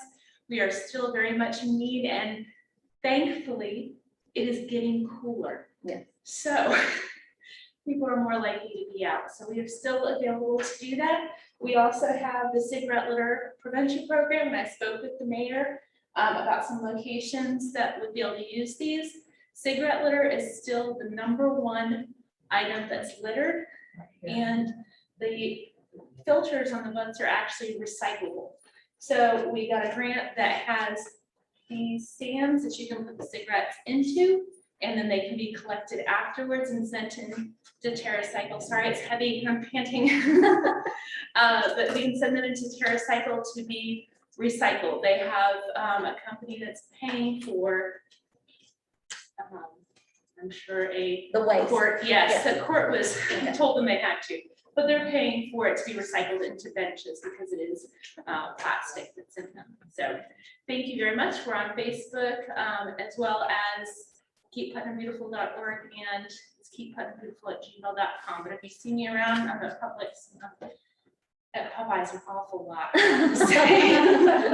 And so we have for the city, you received what, around 10? We have 10 Okay. receptacles to Okay. give out. I know that I have one location already, but I was looking for direction there. And right now we do not have the little stickers. Okay. Some of the higher end ones do not. So I'm holding off, and as I have a request to put the stickers that have cigarette, images on them, Daisy's gonna print them for me and I'll.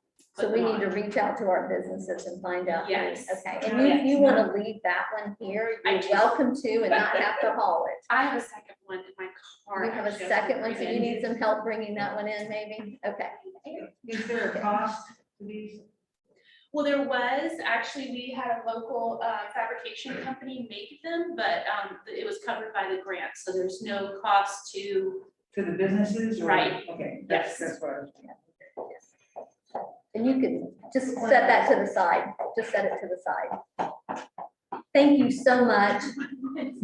Put one by the school bus compound on Union Avenue. Yeah. I know what you're like. I want to figure out what you're like. Pick up Union Avenue. Okay, do we have any other public comment at this time? Okay, seeing no one come to the podium, at this time, I'm going to close public comment. And I'm also going to close this meeting at this time and open up our CRA. So our CRA is now in order. You want to go ahead and talk about that? First item is the proposed 21-22 CRA budget. It's the same budget that was presented in a workshop last Thursday. No changes to the budget. The request is for the CRA to approve the budget and recommend to the city commission to adopt. Okay. So we've got this, we need a motion on this, correct? Yeah, need a motion to approve and recommend the city commission adopt. So do we have, does anyone want to make a motion of acceptance? I'll make a motion to approve the proposed 2021-22 CRA budget with the recommendation to the city council to approve it. I'll second. Okay. We have a motion and a second. Any discussion?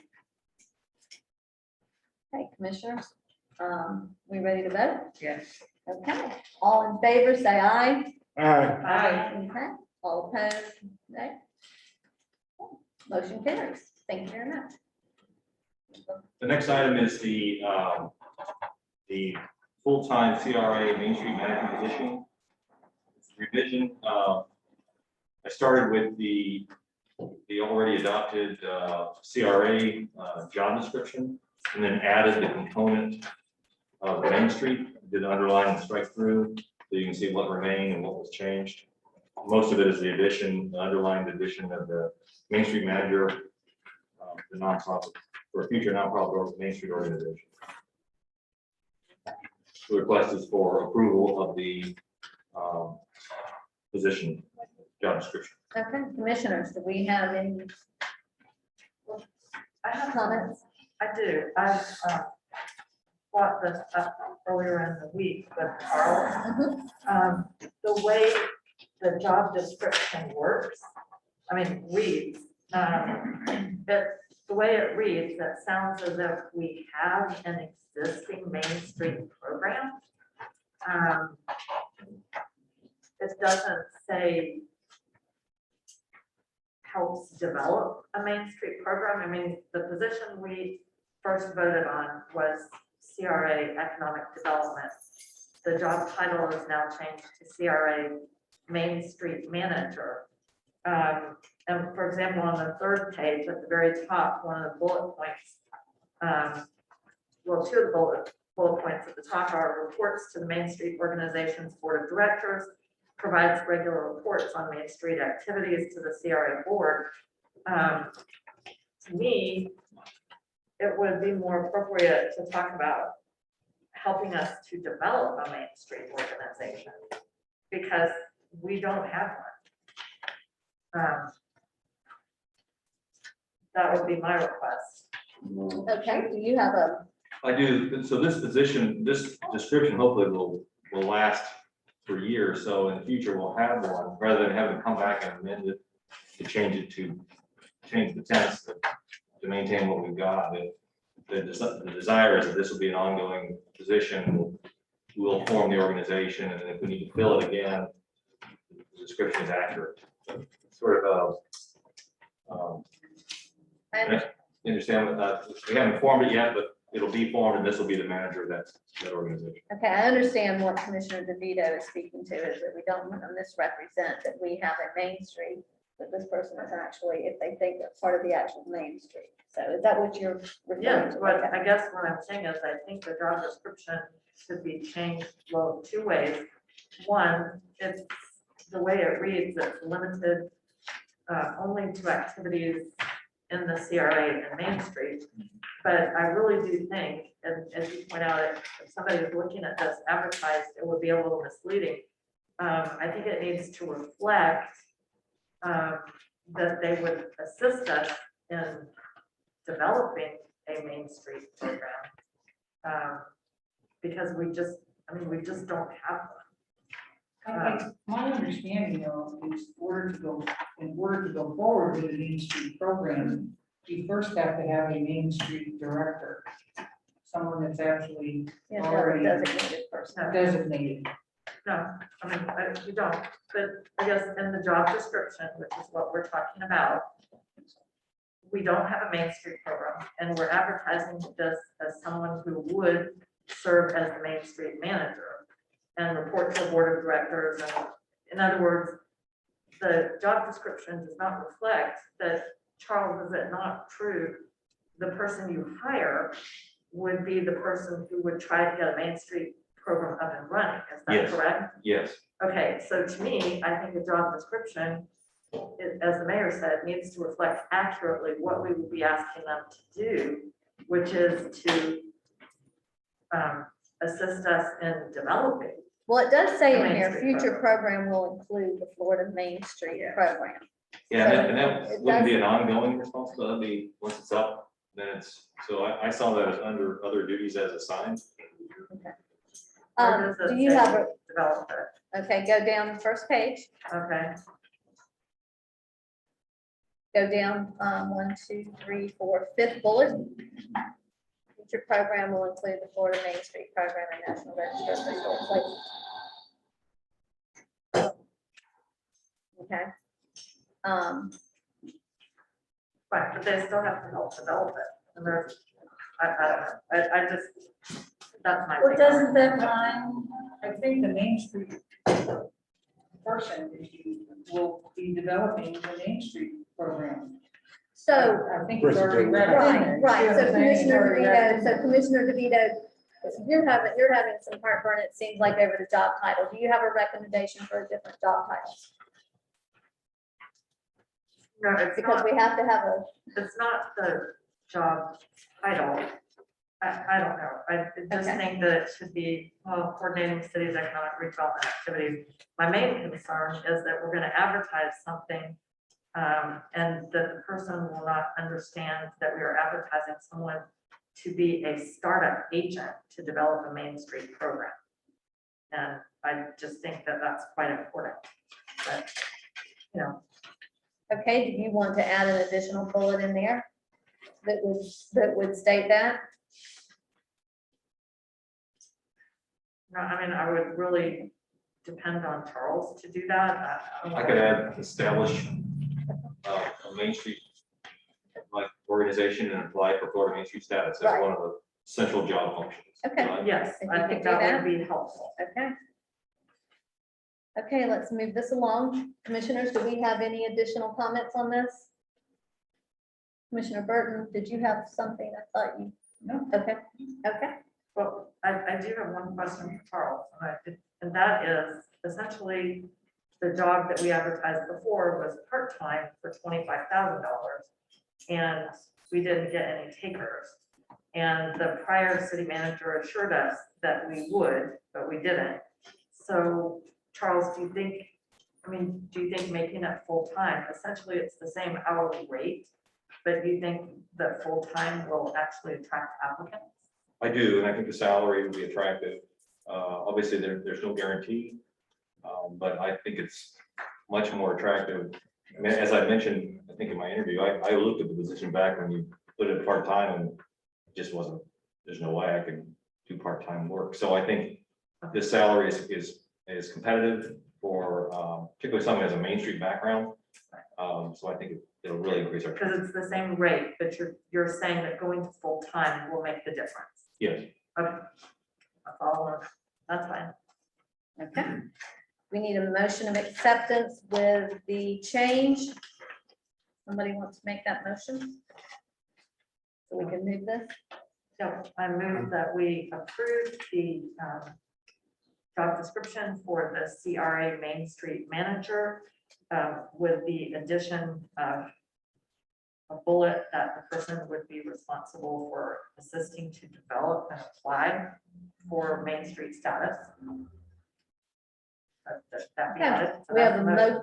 we have a motion. Do I have a second? I second. Okay, a motion and a second. All in favor, say aye. Aye. All opposed, nay. Okay, the ayes have it. Okay, Charles, you want to move to the next? Sure. The next item is requesting approval for an RFP rather, request for proposals for branding and marketing services. So essentially, we want to receive proposals from firms that deal with branding and marketing as to what they would do for us. The idea being to end up with as spelled out in our redevelopment plan, a downtown logo, branding platform really, which provides fonts, colors, examples of banners, brochures, wayfinding, everything to extend the brand. And then along with that comes a marketing plan to roll out the brand to market downtown and the community at large. So we'll issue this RFP. We'll give them a month to respond. I'll come back to you next month at the meeting with the responses, and we'll rank them and make a recommendation for approval for the top ranked. Okay, commissioners, do you have any comments? Oh, I do.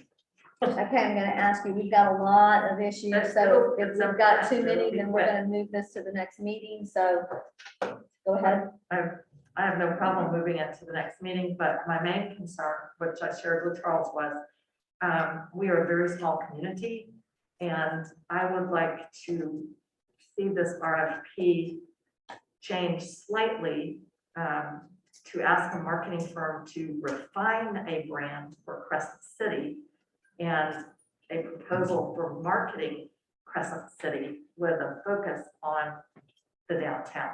But to me, I think we are too small and we don't have enough of a downtown to me to make this cost effective. I think that our town as a whole needs to be marketed.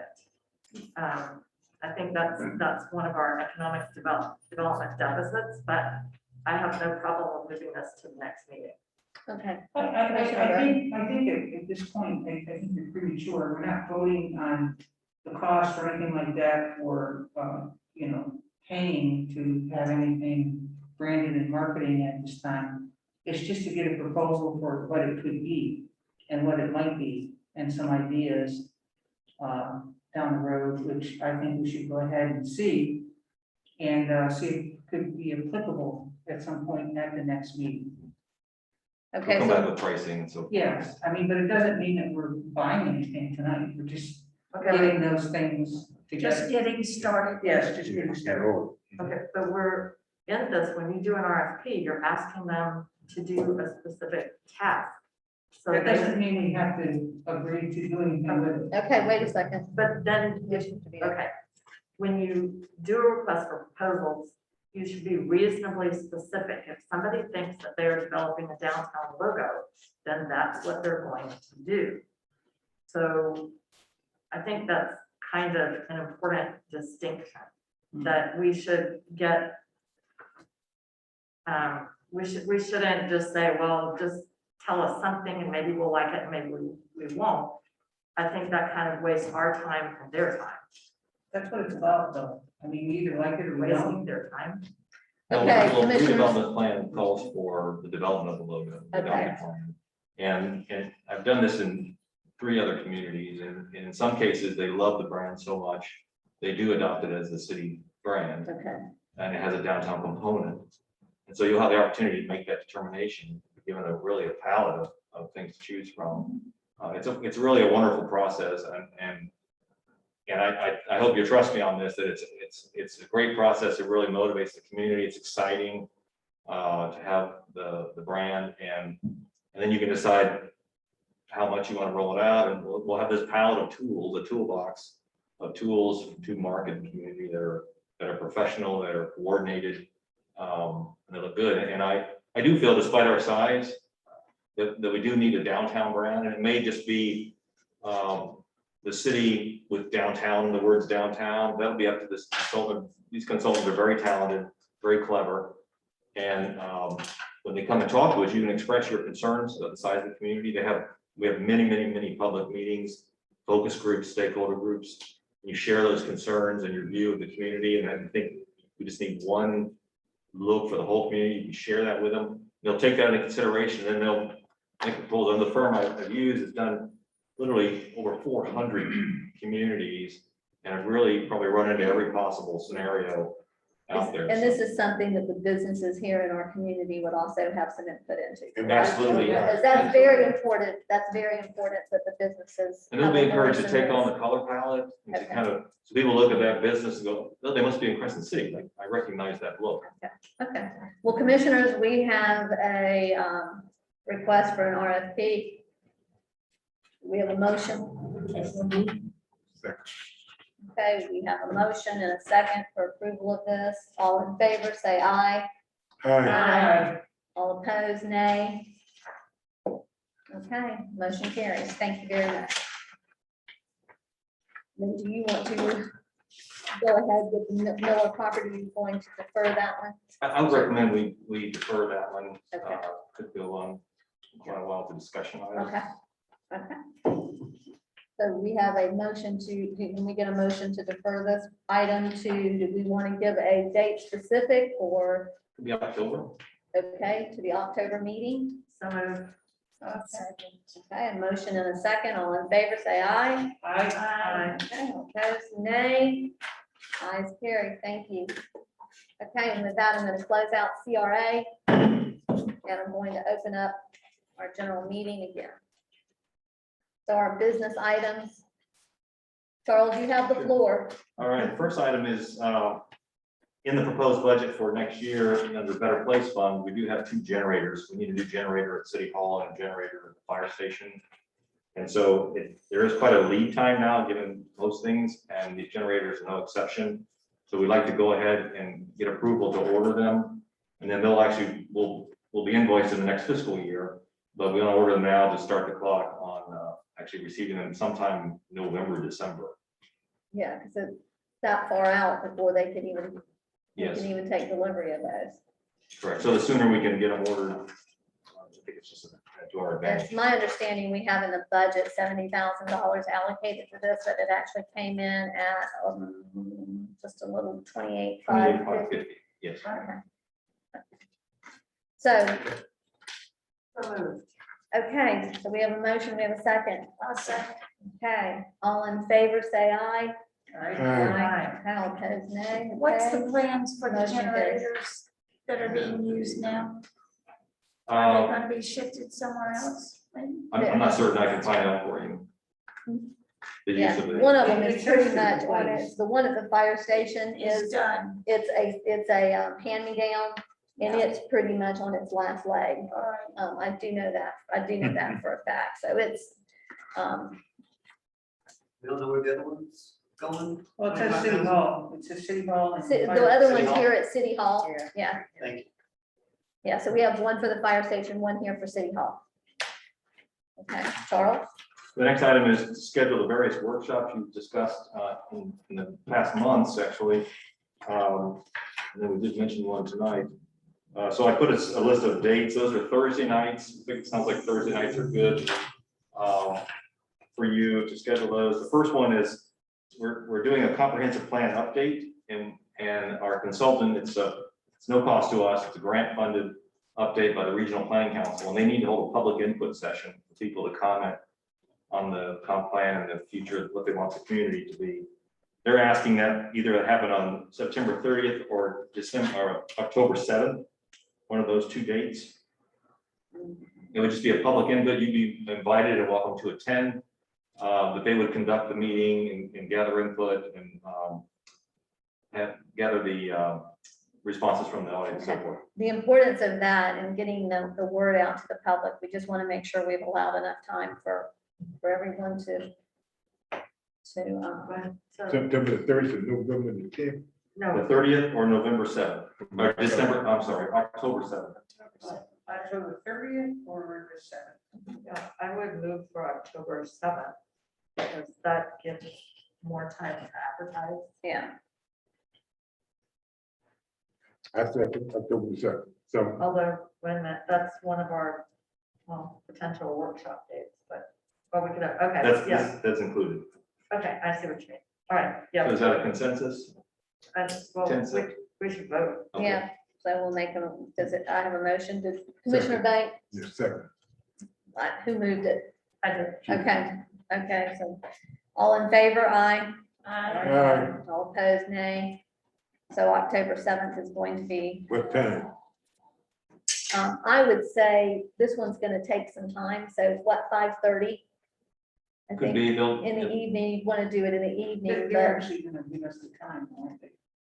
Aren't they kind of in charge of this thing? Yeah, it's likely they'll go, it is, I told them it needs to be after business hours. Yeah. So I won't gonna tell. okay, So, Yeah, because, the average person is gonna knock off to about that time, and we want, community input. right, that's We gotta important, so have it'll it. have to be in the evening, Evening definitely be in the evening. Okay, go ahead. So I want to skip down to the bottom one, just because I think that one's city manager goals sooner rather than later, Mhm. before we take the earlier dates. You want to do that one on the 16th? No, I don't know if that gives us enough time. And I am not here on the 16th. Oh, okay, you're not here on the 16th. Well, what about September 30th? We could do it on 9:30. Actually, we could do several, because we've got several, so we could do that. And then we could also pull in, because the fire station, he's talking to September 30th. That date works for him as well. For Fire Chief, for Jason. For the fire station MSTU. Mhm. So could we do two of those together? I would hope so. Yeah, I mean, I don't think we need a separate meeting for each of these no. items. What time? So now we going with September the 30th, right? September the Yes. 30th, That's for the fire station and the city manager bills, right? right. Are we doing a 6 o'clock meeting that night? Yes. Okay, and this is just a question, so we're comfortable Another item on here is city commission strategic planning.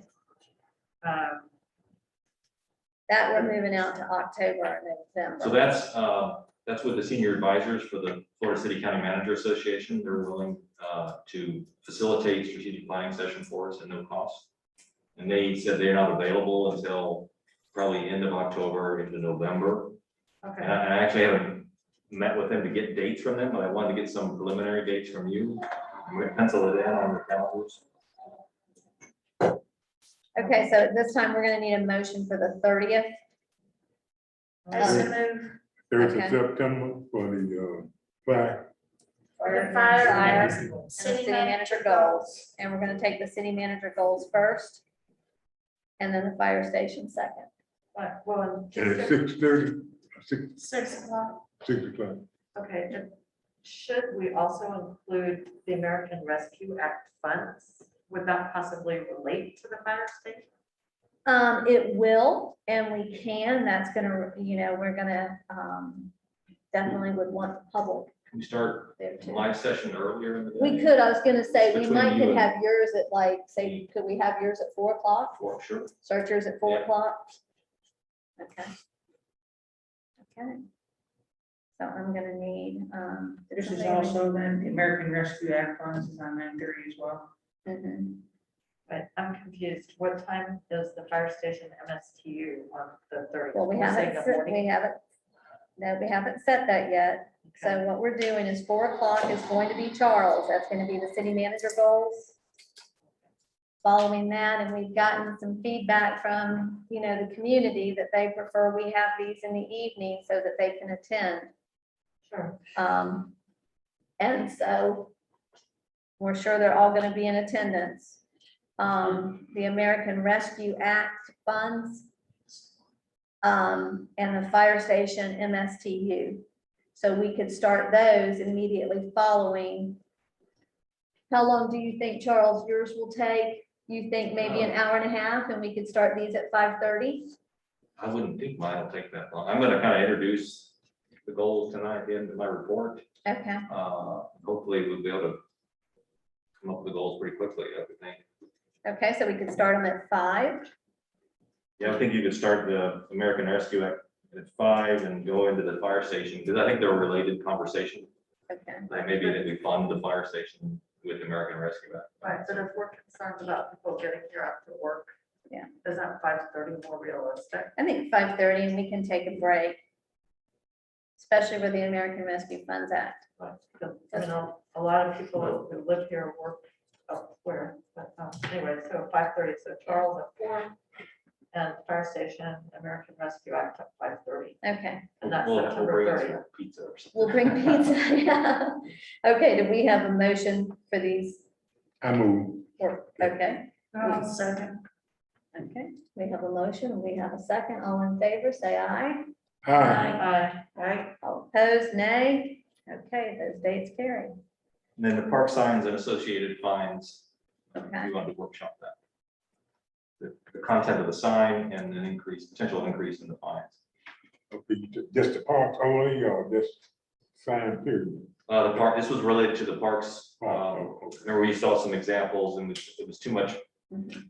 So we wanted to move it to a workshop. Oh, okay, okay. Right, so my. Well, let me ask you this. Ain't we gonna, update our sign order for the town period? There is a moratorium on that currently. When that brought up one it time, is, and we didn't never attend to it? right, Yeah, we extended it. don't we think we need to try to go ahead and work on the ordinance and put that park sign into that? Well, actually, if I may, Commissioner Banks, I was thinking because we have had this traffic issue brought up and Commissioner Burton with, we had a fatality, we had Chris Cole who was hit twice or almost hit once and hit another time. That if we're talking about park signs and fines for not obeying park rules, that maybe traffic calming would be a topic to go there. And that is an urgent issue because we have bodily injury here. Okay, so we could do both of those at the same time. We could have the workshop. So let's pick a date. Actually, I'm looking at the 28th. October. Yes, if, I don't know if that's Okay. open to anybody else. The 21st is my wedding anniversary. Okay. You don't want to be here? Not really. Really? I mean, Okay. I've been at meetings before on my wedding anniversary, but it's not my first choice. Okay, so the 28th of October, we would do that, and that would give, that would also give the sheriff's department ample time to pull whatever data they need. That'll be both Mhm. park signs So and we would traffic do calming. both of those, and we would 6 do that o'clock? at 6 o'clock in the evening. Mhm. Okay, I need a motion. Okay, we have a motion. Do I have a second? Second. Okay, motion and a second. All in favor, say aye. Aye. Okay, all opposed, nay. Okay. And then I would just ask, Motion I guess, carries. to pencil in November 4th and 18th as potential strategic planning. I'll know more in another week. I meet with the gentleman who will be facilitating, and I'll have some specific dates to send out to you. Okay. November 18th. The 4th and the 18th, yes, sir. So kind of keep those dates open for right now. Yes, please. Okay.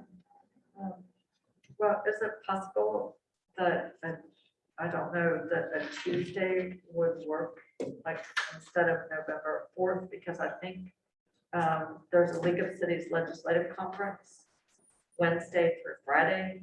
I think the mayors are meeting on that Wednesday. And I think I have a legislative meeting on Thursday. So do you think? A Tuesdays, I mean, I don't see a problem with a Tuesday. Okay, well, I can look You at know. Tuesdays as well. I don't see a problem with Tuesdays. Okay. Okay, you want to move on to the next? Okay. Next is just an oversight on my part in negotiating my contract. The city has a 90-day waiting period for health benefits to kick in. And my request is to waive the 90-day period. I've been here 30 days already, so it'll be another 60 days, but I'd like to switch off. I'm on Cobra now, and I can switch to the city benefits. Okay. Do we have a motion? I'll move that we allow our new city manager to get his health benefits earlier. Do you want to put an effective date? or do you As want to- effective as soon as possible. Yes. Okay. Okay, so we have a motion. We have a motion for us to waive the 90-day waiting period and to provide him with health benefits as soon as possible. Do we have a second? Well, we got a discussion. Yeah, well, then we'll have discussion if I can Second. get a second. Second. Okay, we got a motion and a second. Do we have discussion? Commissioner Banks? Yeah, I think you need to come up with a set time as quick as possible. What about the 10th? No. Well, yes, Commissioner DeVito. I inquired about this, and it's my understanding from payroll Mhm. that if we authorize the waiver of the 90 days, that it would be retroactive to his date of employment. Okay. Okay. That's what payroll told me. Okay, well, that's good. And the other, in other words, if we authorize the waiver, then it goes back to the date of employment. So he would be covered. The other issue that I inquired about was, is there a cost to the city? And our part, it would increase our cost by an additional approximately $2,400, correct, Charles? It's 800. We would be paying 800 a month. Instead of waiting till November. Right. To start paying. So we would be paying for an additional 3 months. I don't know that, okay, we're good. The insurance, I don't know that you can retroact insurance. That's what payroll told me. Okay. If we waive it, she said it goes back. Well, I didn't have that same I understanding. Because that he's you already could said he's retro- paid, he's paying from Cobra. Yeah. So he's already paid for his healthcare up to a certain point. So I don't know how that can go back. I haven't had any claims. That's what she told me. Okay, well, regardless, we have a motion and we have a second. Do we have additional discussion. I know what you said, her motion said as soon as possible. What Commissioner DeVito is saying is that they've told her that it would take it back to his start date. And I'm just saying what was told me. I have no problem with as soon as possible. And also, one thing that payroll told me is that apparently that was done for Michael Esposito, the prior city manager. It was, that's my understanding, it was done for her too, because he had a lapse in service also. Right. Right, so it does add money to our cost that we did not negotiate in the contract, but it was done apparently for Mr. Esposito according to the payroll staff that I talked to. Okay. So we have a motion, we have a second. Do we have any more discussion? Do we get to pick a day, or does the insurance inform us? I'll submit tomorrow and we'll see what they say. Thanks. I don't have any claims in the last month. I don't need it to go back. If Okay. we can avoid that, we will. Okay. So all in favor, say aye. Aye. All opposed, nay. Okay, motion carries. The next business item is brought back to you, a proposal from CRT Architects to do a conceptual design of improvement to the city hall. This would be, take about 4 weeks. We'd come back to you next month with the concept drawings. If you choose to go forward with full design and construction documents, then they would credit this fee, $2,500 towards that cost. They do predict that it'll be phased, so we would have the option to say, oh, we'll just do the bathrooms or some small part of it over time. So this agreement is to do a conceptual proposal, conceptual design of the facility to bring back to you. Then you'll decide if you want to go through the full design or not. And we have these monies allocated in our Better Place plan. We have correct? $40,000 Okay. better place. We have any, There, I have a question at Okay. this point. I am very concerned with the length of this agenda and the fact that Charles has a presentation on the budget, and this is actually, as I understand it, one of our 2 required budget hearings. It that is. We're required to have. I think that it fits better with the whole purpose of a required budget hearing. If we get those done in a timely fashion. I would like to see us move as much as we can to our meeting on the 23rd and go ahead and do the budget, because people are going to be here a long time. Mhm. Well, I just think a budget hearing needs to be accessible. And it's less accessible if it goes until quite. and some of these, some of the rest of these. There's several I want to. He's going to defer. I know he wants to defer that. We can move this to the end of the meeting if you'd like to do that. This one we could, if you think there's going to be a lot of discussion about this, we could. Well, it seems to me like we discussed this at our last meeting, didn't we? And Well, we kind of all in approved favor, or- them and going forward with it. So then they've told us this is how much it's gonna cost. Right, This is how much this first phase And is allow us to gonna take a little cost. bite to see Right. if we want to take the full bite. take the full burn. So- So I had moved that we approved this. Okay, so you want So a moved. motion? Okay, we have a motion and a second. I'll second this. Okay, all in favor? If we got the motion clear, that's what we just got talking about. Right. Making the motion clear, so. We're having a motion, so she's made a motion, you've made your motion is To approve the proposal for the basic conceptual design services from CRG Architects. Right. Okay. Okay. Okay, I have a quick concern about this. Okay. My understanding, okay, there's the bullet points with what would be the requirements for the renovation. Mhm. It does not include the attic and ceiling areas back there that I understand are Falling issues. down. Mhm. So I'm not sure why we would leave that off, and it doesn't include anything in the commission room. So to me, I'm just not quite understanding why those aren't included, because as you say, the ceiling is, the attic area is in bad shape. did they, when you did your walkthrough with them? I took him up there. Yes, I didn't ask him to redesign the second floor. I hadn't heard that in the conversation. okay. Certainly any ceiling issues on this floor would be addressed. Yes. And I think they would definitely look at this room, although it's not itemized. If you want me to itemize that and bring it back, I'm willing to do that as well. Okay, I think we have always talked about the commission room. Yeah, get back there.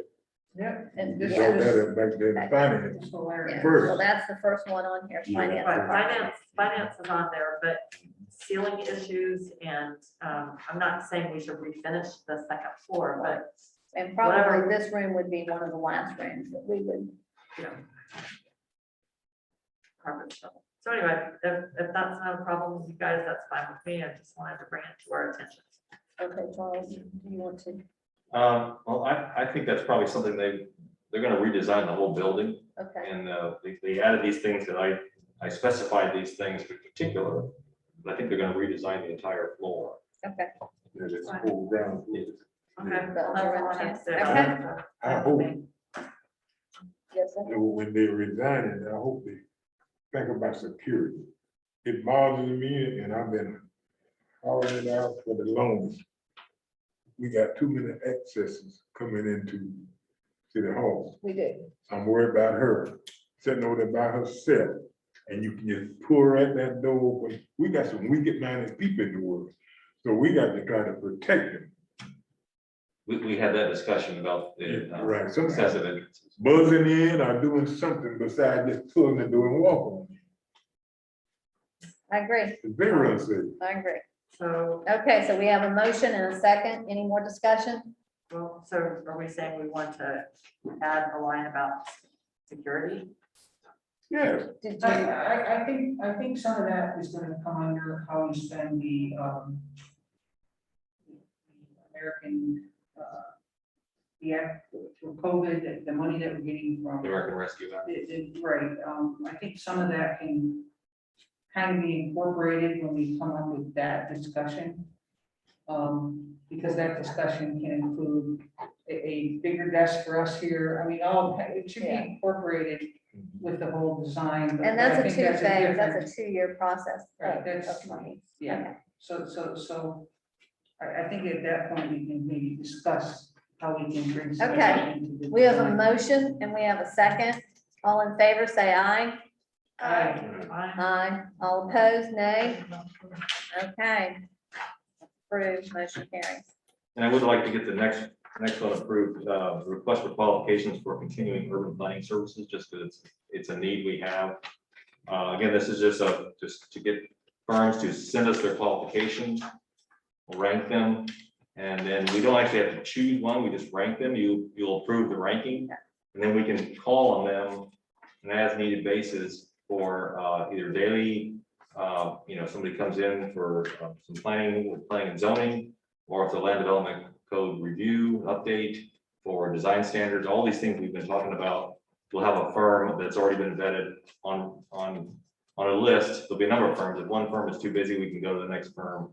So it's usually good to have 2 or 3 firms approved that you can call on. So you're doing an RFQ for the continuing urban planning professional services for the city of Crescent City. That's what you're looking to do. Yes, and I'm requesting approval to put that out and come back to you next month with the results. Okay, so we have a request for an approval. Do we have a motion? Also move. We have a second. A second. Okay, do we have any discussion? My only question is, so this is not for, this is not for someone to advise our planning and zoning board, is that correct? This is, That may be a function we ask them to do, okay. and it's available to us. Okay, and so do you know where this is in the budget and how much do you remember how much you put in there for it? We have $10,000 for the continuing, so far, I haven't had to cover much, but we had a big project come in, really need somebody with the expertise to guide us. And then those additional services, they would tell us what they would charge us to update our old code, for example. Okay, so you're saying there's $10,000 in the budget now? That's Yes. the test. in the proposed Okay, budget. fine with me. All right. Okay, I have a motion. We have a second. Any more discussion? Okay, all in favor, say aye. Aye. All opposed, nay. Okay, motion carries. The next item I recommend we table to the October meeting for the lease agreement with Bell Title. Okay. So moved. Okay, we have a motion to table the Gullet title lease. I second that. We have a second. All in favor, say aye. Aye. All opposed, nay. Okay, motion carries.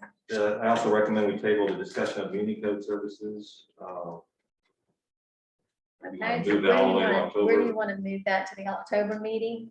Can we move that to the next, I think so. to our next general meeting in October? Okay. So moved. Okay, we have a motion to move Municode services discussion to the general meeting in October. Do I have a second? Second. Okay, I have a motion and second, any discussion? Okay, no discussion, all in favor, say aye. Aye. Okay, opposed, nay. Okay, motion carries. Okay. I think we have some presenters possibly for this, for the, when you're For Main the Street. establishing Main Street office. Yeah, I outlined this pretty specifically in my cover letter, both for the need, we're gonna need a Main Street office when we get this organization going, and we have an opportunity in front of us. Organization wanting to open a welcome center. So my request is for us to draft that agreement and bring it back to you. Also not to charge for overhead costs because it's a building we're gonna need for staff. We'll have at least a CRA Main Street office over there that where the person will function. And then also we can include no additional cost conceptual of that building. The folks can work with the architect to get it how we need it. And then we'll be able to provide that concept to them to guide their renovation efforts to get the welcome center going. So I see a letter in here from Ms. Dayton, and I believe she's in the audience. Do you want her to speak briefly on this? I'll defer to you if you want to hear a presentation. She's been sitting through this presentation, so she could just give just a cursory overview. Yes, ma'am. Mayor, I would respectfully say the presenters for this are local. I have quite a few questions about this. I went over them with Mr. Rudd. We really only have a letter that tells us the name of one director. I think there's a lot more we need to know about this, and I would be much more comfortable. One of our main obligations is to get our budget hearing done. And I think we need to approve our city attorney contract. And I understand. Before no further ado, and it's not the fault of the people who want to present that we have a very long agenda and that the budget is here. But to me, I just think that we have to put the budget first. And I think we need more due diligence and more understanding of what is actually proposed. And I agree, and I believe this is probably going to require some more discussion, but I think this will at least open up this discussion at this time, and then we can, you said you're going to come back with some more, what we said you were going to come back to us with. Well, that was a bill at title. No, Please, yeah, you know, we do have, all of a sudden we have some community interest in working with the city to improve the annex building. And personally, I think that we should hear them out. I do think that our city manager is going about it the right way by getting our city attorney involved with a lease that hopefully will make sense to both the city and it is C squared VC Incorporated to go ahead and start renovating this building for future use and hopefully giving it the opportunity to become a welcome center. And I think it's a good idea. And I think we should move it forward. Okay, well, Mayor, if I may. Yes, Commissioner Okay. Vito. I think we need to do our due diligence on this. I think there's quite a bit to discuss. And this is our advertised budget hearing. We have. I understand that. I understand that. So what I'm going to do at this time is I am going to ask Ms. Dayton to just give a very brief overview of what she's hoping to bring. We're not going to take action on this at this time. We'll move it to, can we move it to, we're filling up our October agenda, but the 23rd, we could definitely move it to the 23rd. If we advertise. And right now it's a budget hearing, but yes, I assume we can move it to the 23rd. Okay, so let's do that, but Ms. Dayton has been sitting in the audience. And so just out of respect for her, I'm gonna ask her, and I know she'll keep it very brief, knowing that we're here to do the budget. My name is Cheryl Layton, I live at 244 South Prospect here in Crescent City. You will pull, thank you very much. 244 South Prospect, Cheryl Layton. I think that when speaking with Charles, we were talking about some of the things that we felt that Crescent City could use and would need. And with this building and partnering with the Main Street and the community development, that we would have something that we would be able to bring to anyone visiting. We're the first people, that people see when they're coming into this county, and we're the last thing they leave. We are a hub. We can be a hub of communication, of everything that we have to offer. We have a wonderful, wonderful place. People don't even know what's here. I lived here 5 years. I'm still learning about things. We need to represent our town, and we can do it through showing them what we have to offer. We will have pop-up markets, artisans in this area, people that live here, they produce things here. It would be a wonderful, wonderful opportunity to showcase our town to anyone that's driving through. We're right on 17. What a wonderful opportunity. We have parking, everything there is needed. This building will be sitting, doing nothing, and we can use it, we can utilize it. Even now, we can utilize it until a later date when it can be rebuilt and whatever, and eventually, as I believe, with Main Street coming and our town growing, everything that's happening, we will be able to shine and be here for them to use, and we will be also, showing everyone what we have. And I think there'll be a great opportunity to work with the city. I think we can do it, and I think looking forward to it. Okay. I'm not sure as far as any documentation, most of it was provided to Mr. Webb already, or else he probably wouldn't have considered us in his letter.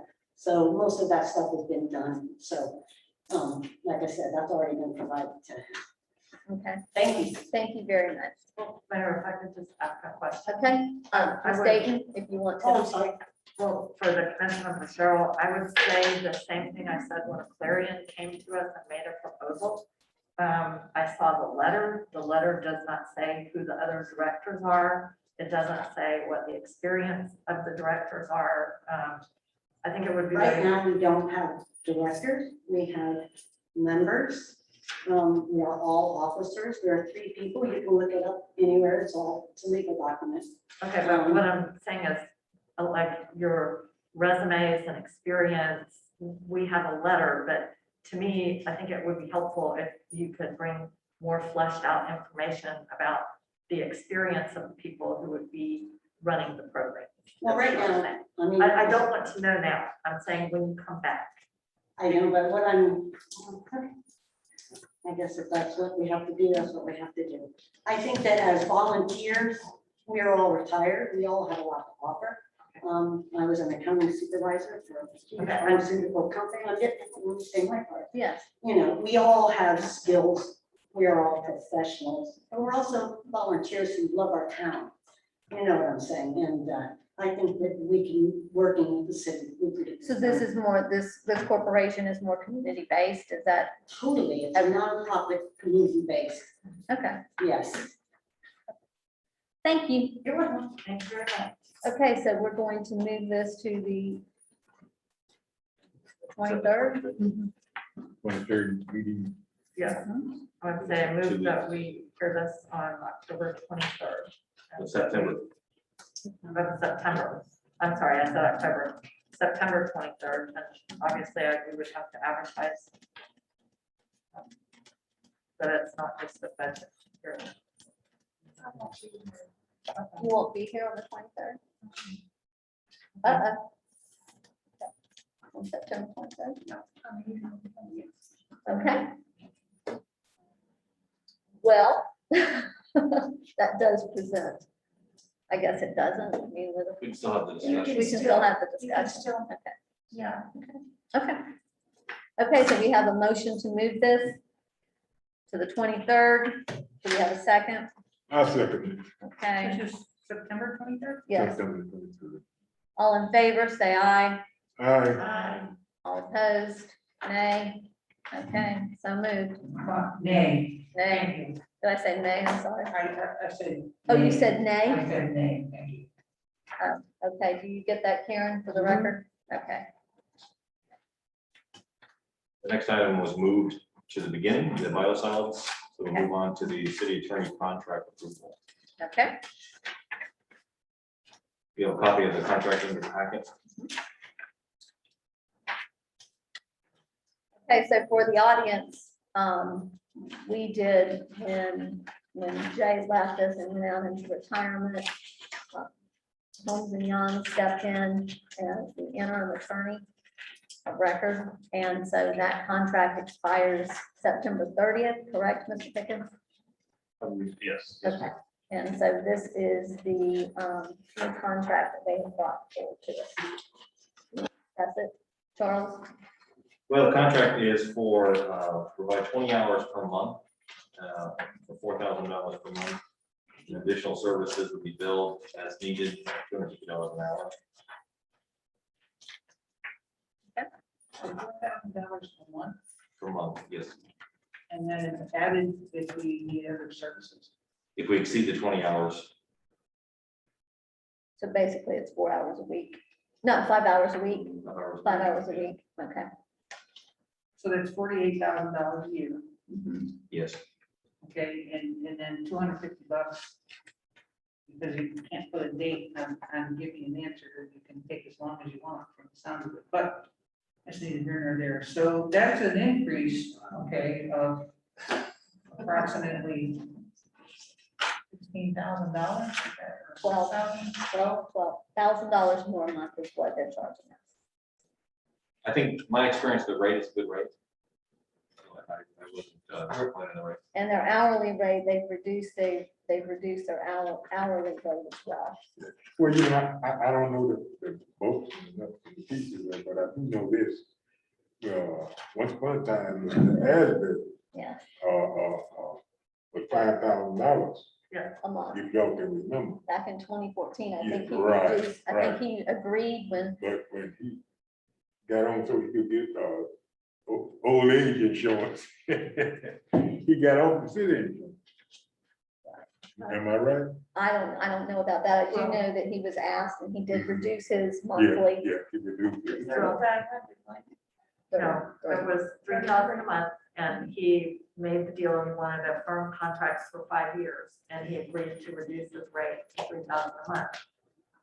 I would like to make a motion Okay, that we accept this contract, and then have a discussion. I have a couple of things to say, Okay. but I move that we accept this contract. we have a motion to accept this contract. Do we have a second? I second it. Motion and a second. Okay, discussion? Okay. Commissioner DeVito? As I understand our charter, the charter does not require us to bid out the contract. I would like to see us preferably bid out a contract, because even though it's a very fine firm and Mr. Pickens is a very fine attorney, known as Bobby,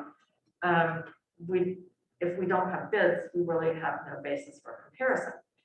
However, our charter also says that the attorney for the city serves at will, and this contract has a 30-day cancellation provision. Is that not correct, Bobby? No, that is correct.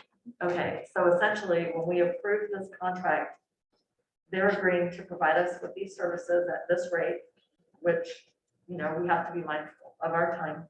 They can cancel with 30 days notice, and we can cancel with 30 days notice. Is that not right? Yes, that's correct. Right, so if we're, we need legal services, we have a very good firm here. And we have flexibility. So I would move that we, I mean, I already moved, You but already moved it. I just think that this is something that we need to do at this time. And if we feel the need, we can, explore the options. I will say this, and I've had to work with them numerous times in the last couple of months. I like the fact that they are here local. And they have been responsive, both Mr. Pickens and Mr. Young have been responsive. And every time that I've reached out to them and that we've needed them, and they've done it in a very timely fashion. So I've been very pleased so far. Very appreciative also, because they've really kind of picked the ball up and ran with it, so. I would just caution us, Jay Asbury did not bill us by the hour, and he was very talkative. And this is more formal contract, and the time is being kept track of, so we are going to have to adjust our habits.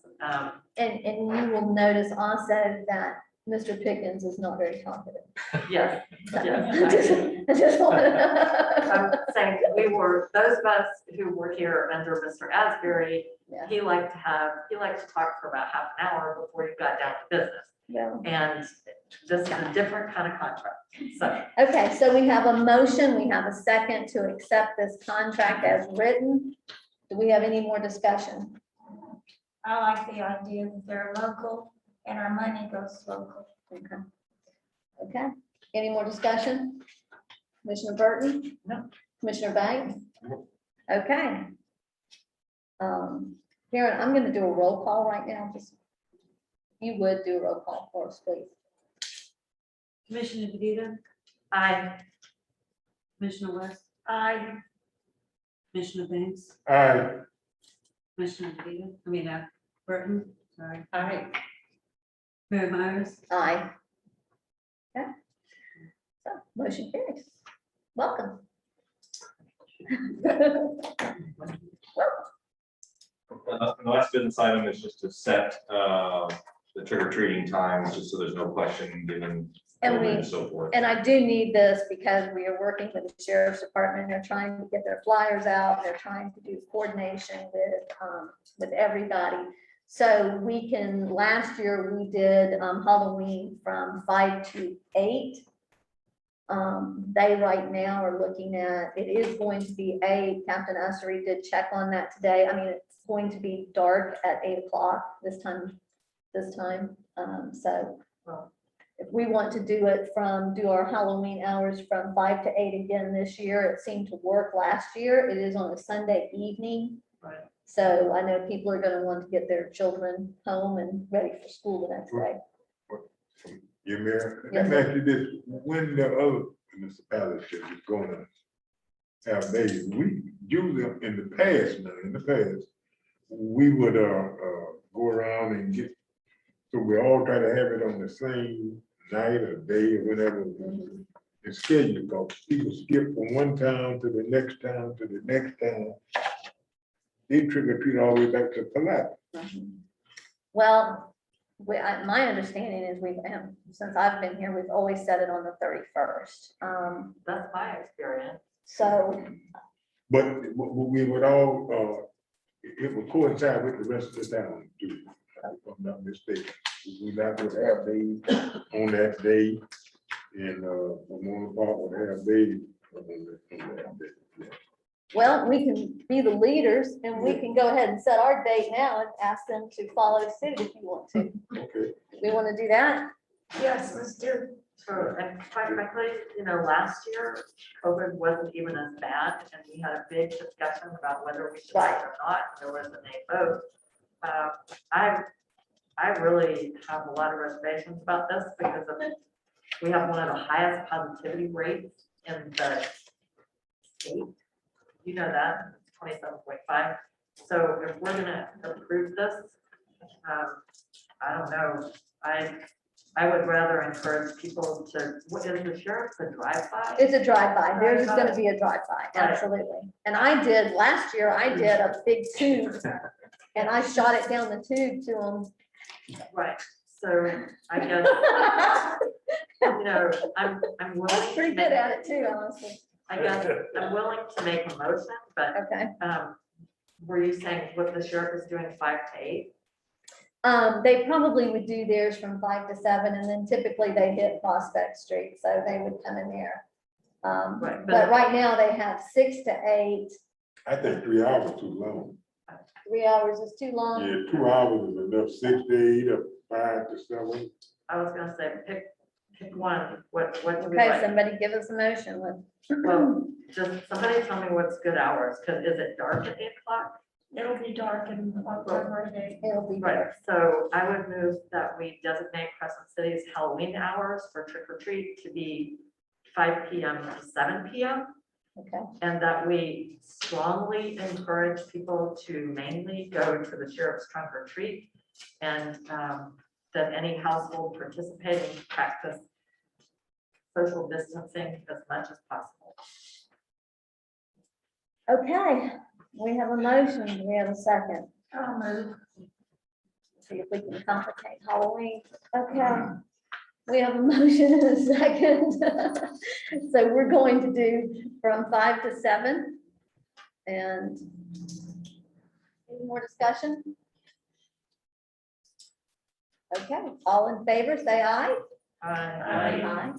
All opposed, nay. Okay, ayes carried.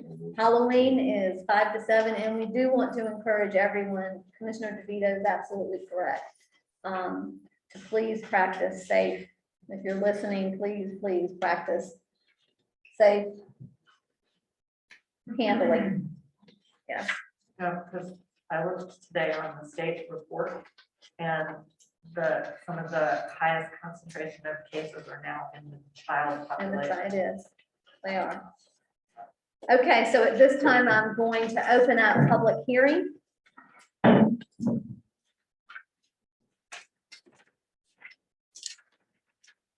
And so we're gonna start with, I'm gonna ask Mr.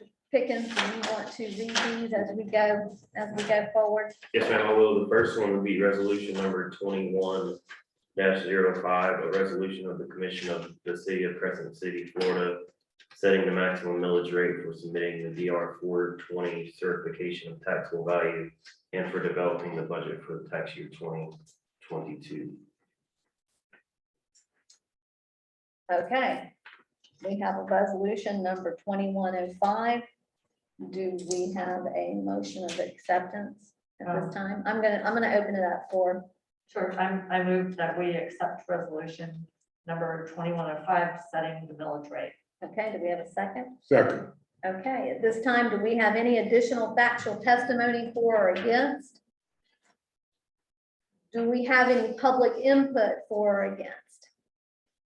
And we need to state that we are not going up or down at this point in time in our millage rate, correct? Correct. This just sets the maximum millage, and later in the evening, we'll actually Okay. set the actual millage. We have no public comment, seeing no one come to the podium. Okay, I'm gonna bring it back. I'm gonna close public comment and I'm gonna bring it back to the commission. Commission, do we have any discussion? We have a motion and a second on the table. Any discussion? Okay. Hearing no, seeing no discussion, we're gonna move forward. Do we have, all in favor, say aye. Aye. All opposed, nay. Okay, motion carried. Okay, The next one will be resolution number 2104, a resolution of the city of Crescent City requesting a reduction in St. John's River Water Management District permit fee. this is a standard one we do every year. But Yes. this is important. It entitles us to lower fees when applying for permits, correct? For our projects, yes. Okay, what's the number of that one? That was 21-04, it's resolution 21-04. Okay, I so moved that we accept resolution number 21-04. Okay, do we have a second? Second. Okay, do we have any additional factual testimony for or against? Seeing none, do we have any public input? Seeing no one come to the podium, I'm going to close public input. Okay, commissioners, I'm going to bring it back to you. We've got a motion and a second. Do we have any discussion? No. Okay, seeing no discussion, all in favor, say aye. Aye. Okay, all opposed, nay. Okay, the ayes have it. Motion carries. And moving on to the next one is resolution 21-07, a resolution of the city of Crescent City Commission authorizing the new local agreement of the maintenance agreement with the state of Florida Department of Transportation. Okay, it's my understanding this is not increasing this year. This is the same amount This is as the same last year. amount, okay, so it's gonna carry forward, okay. Do we have a motion? Absolutely. Okay, which one? Commissioner West? And then, I second it. okay, and then we have a second. Do we have any additional factual testimony for or against? Seeing none come to the podium. Do we have any public input? Okay, seeing none come to the podium, I'm going to close public input. Okay, Commissioner, I'm going to bring this back to you. We've got a motion and a second. Do we have any other discussion? Commissioner Burton, did you want to say something? No. Okay, seeing no discussion, all in favor, say aye. Aye. Okay. All opposed, nay. Okay, motion carries. Next one is ordinance number 21-07. It's the first reading. An ordinance of the city of Crescent City relating to natural gas service, providing for billing, rates, fees, and charges for natural gas service, amending certain prior ordinances relating to natural gas service, providing for severability, providing for conflict, and providing for an effective date. Okay, Charles, will you speak to this, please? Certainly, Mayor. And explain this for the public? This is an issue that came up during the budget workshop. Florida Gas Utilities did an analysis of our system and part of the issue is that our gas system is not really self-supportive. We did fall below our required reserves in paying for some projects related to the expansion of the highway. The general fund has subsidized that reserve to keep it within the requirements of the state. And so there was a conversation about increasing the basic fees for, I call it sort of an access fee per household and per commercial unit. Not increasing the rate of when you use the gas, but the access to it and then service fees. So this ordinance would increase those monthly charges from $9 for residential customers to $15 a month. And commercial customers, it was $9 as well. This will increase that to $18 a month. And then there'll be a slight increase in the service charges if, in the event people need service on their system, both labor and new customer startup, labor, after hours labor, delinquent customer startup. Okay. The new customer startup, I believe it was our understanding in our discussion before, we're bringing them back to where they used to be. Those fees used to be, we dropped them back several years ago. So we're bringing those back to where they used to be. And this is just for our gas customers, correct? Yes, and this is an enterprise fund that really ought to be self-sufficient, and it's just not been in recent years. It was at the time we dropped it, but it's become a problem. Yeah. Okay, commissioners, do we have a motion? I move on that one. Motion to accept. Do we have a second? I'll second. Okay, at this time, do we have any additional factual testimony for or against? Seeing none, do we have any public input? Would you just come up and, seeing none, I'm going to close public input. Okay, commissioners, we have a motion and a second. Do we have any additional discussion? Okay, no additional discussion. All in favor of this motion, say aye. Aye. Okay, all opposed, nay. Okay. Mayor, Carried. just so people know, if anyone's listening, this is an ordinance, the others were resolutions. Yes, So this is first reading. and first reading. So my question is, because these rates are important for us to balance the budget, are we bringing this back for the second reading on the 23rd? Yes. That's good, yeah, we have to. Okay, We need to so, approve it before the budget's approved. Yeah, right, so this will be, second reading will be on the on 23rd. September 23rd. 23rd. Okay. We will move on to resolution 2106. Mr. Pickens, this is, Yes, ma'am. Resolution number 21-06, a resolution of the Commission of the City of Crescent City, Florida, adopting a millage rate for tax year 2022. okay. You want to speak to it at all? You- Well, I said we're keeping the millage rate the same as it was for last year. But isn't this also the entire budget? This is part of the budget, yes, this is part of our budget. Well, the title says, it sets the whole budget. Is this where do we have Charles's presentation on the budget before we vote? I was planning to do it before the ordinance that actually adopts the budget. This is to accept the millage rate, to adopt the millage rate. Well- We do by resolution, and then by ordinance, we adopt the budget. That's where I was gonna do my presentation. Okay, so we're on. So we do the 2106. mill, okay, we do Yeah, the we're on millage resolution. by resolution, and we're gonna do the budget by ordinance. Okay, I'm sorry. It's hard for me to hear down here. That's okay, All right, so we're on resolution 21. Right. Not ordinance. Okay, Yeah. sorry. that's okay, I know it's a little confusing, we have them Right, okay, mixed got it. in. Okay, so, we have a motion, I so move. we have a second. I'll second it. Okay, do we have any additional factual testimony for or against? Okay, seeing no one come to the podium, do we have any public input? And no one comes to the podium, and we're gonna close public input. Commissioners, I'm bringing this back to you. We have a motion and a second. Do we have any discussion?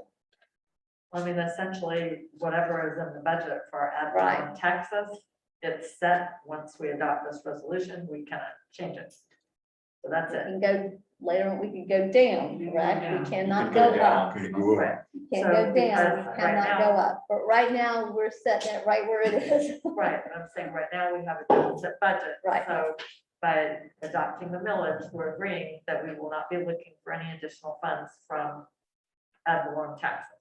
Okay, just want to make sure that's clear. Now we're good. Okay. Any more discussion? Okay, commissioners, we have a motion and a second. All in favor, say aye. All opposed, nay. Okay. The resolution carries. And here we go. Bobby, do you want to?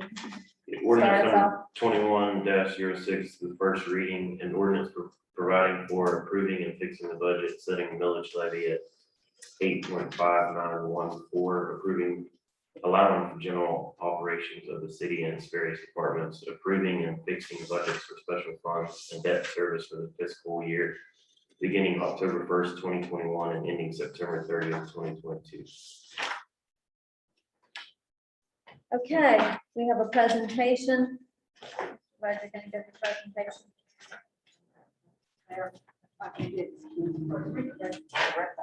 And we can, while he gets ready, I can give us a 5-minute, would everyone like a 5-minute? Yes. Okay, I'm gonna take a 5-minute recess.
Meeting's back in order.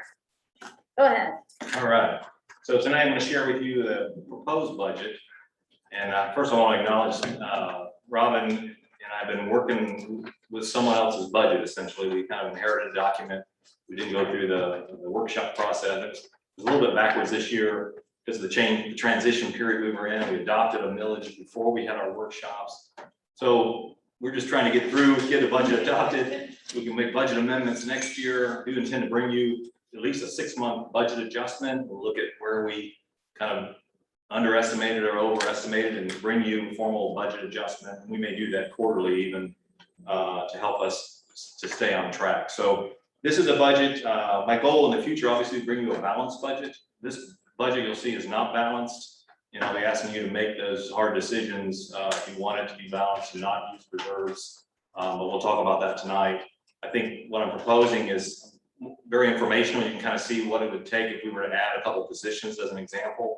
And then we may decide to do that in the future. But you'll have an idea what it would do to the impact it would have on the budget.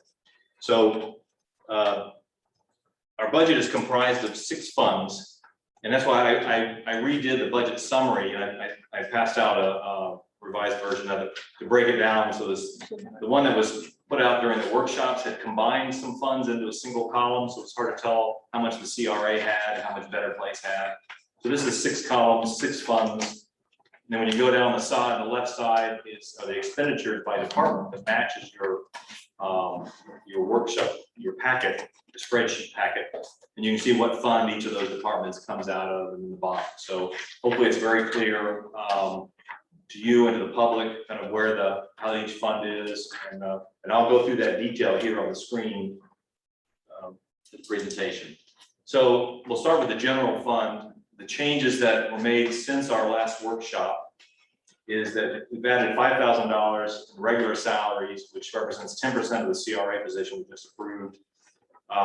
So that position can work citywide. I can use it outside the CRA, because strictly speaking, if they were only paid by the CRA, you really could not use that person on duties that would take them outside the redevelopment area. It's very strict about that. So it's very common to have a portion of a salary if somebody has larger responsibilities coming out of general fund.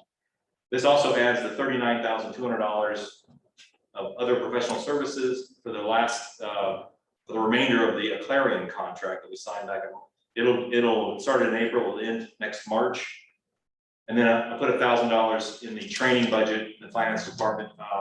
We have 2 of our 3 finance employees are new and are not trained on our admin software, the software that we work with every day. So we need to make sure they get up to speed with that software. That budget line is the same one that pays for our new clerk to go to training to be a clerk as well. So that's why I needed to add some more money there to make sure we train our new people in those areas. It does represent the legal counsel just approved the budget.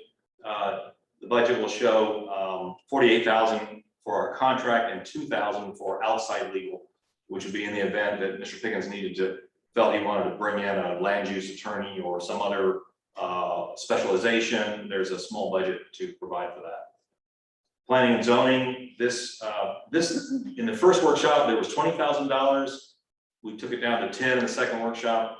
The reason I put it back to 15 is because the Muni Code proposal estimated 10 to 15,000 to codify and make our ordinances available online and all the things that they'll do. So we moved that up, and we'll talk about that's something we could kick that can down the road if we want to. And then streets, I want you to see that to add a position, a $12 an hour entry-level position to the streets department with the impact of the budget is $28,059.59. So we'll see that in the budget as well. So this is the budget detail, very boiled way down. We're estimating 1.830 million in revenue, and that's just an estimate. Those revenue lines were based on a 3-year average. So this is an estimate for us of what we project the revenue will be. And then each of these expenses, commission 58,227, finance and administration 402,602, legal counsel 50,000, utility billing customer service 224,533, planning and zoning $25,500, Other governmental, general governmental is 161,802. Law enforcement is 494,825. Fire control, 117,280.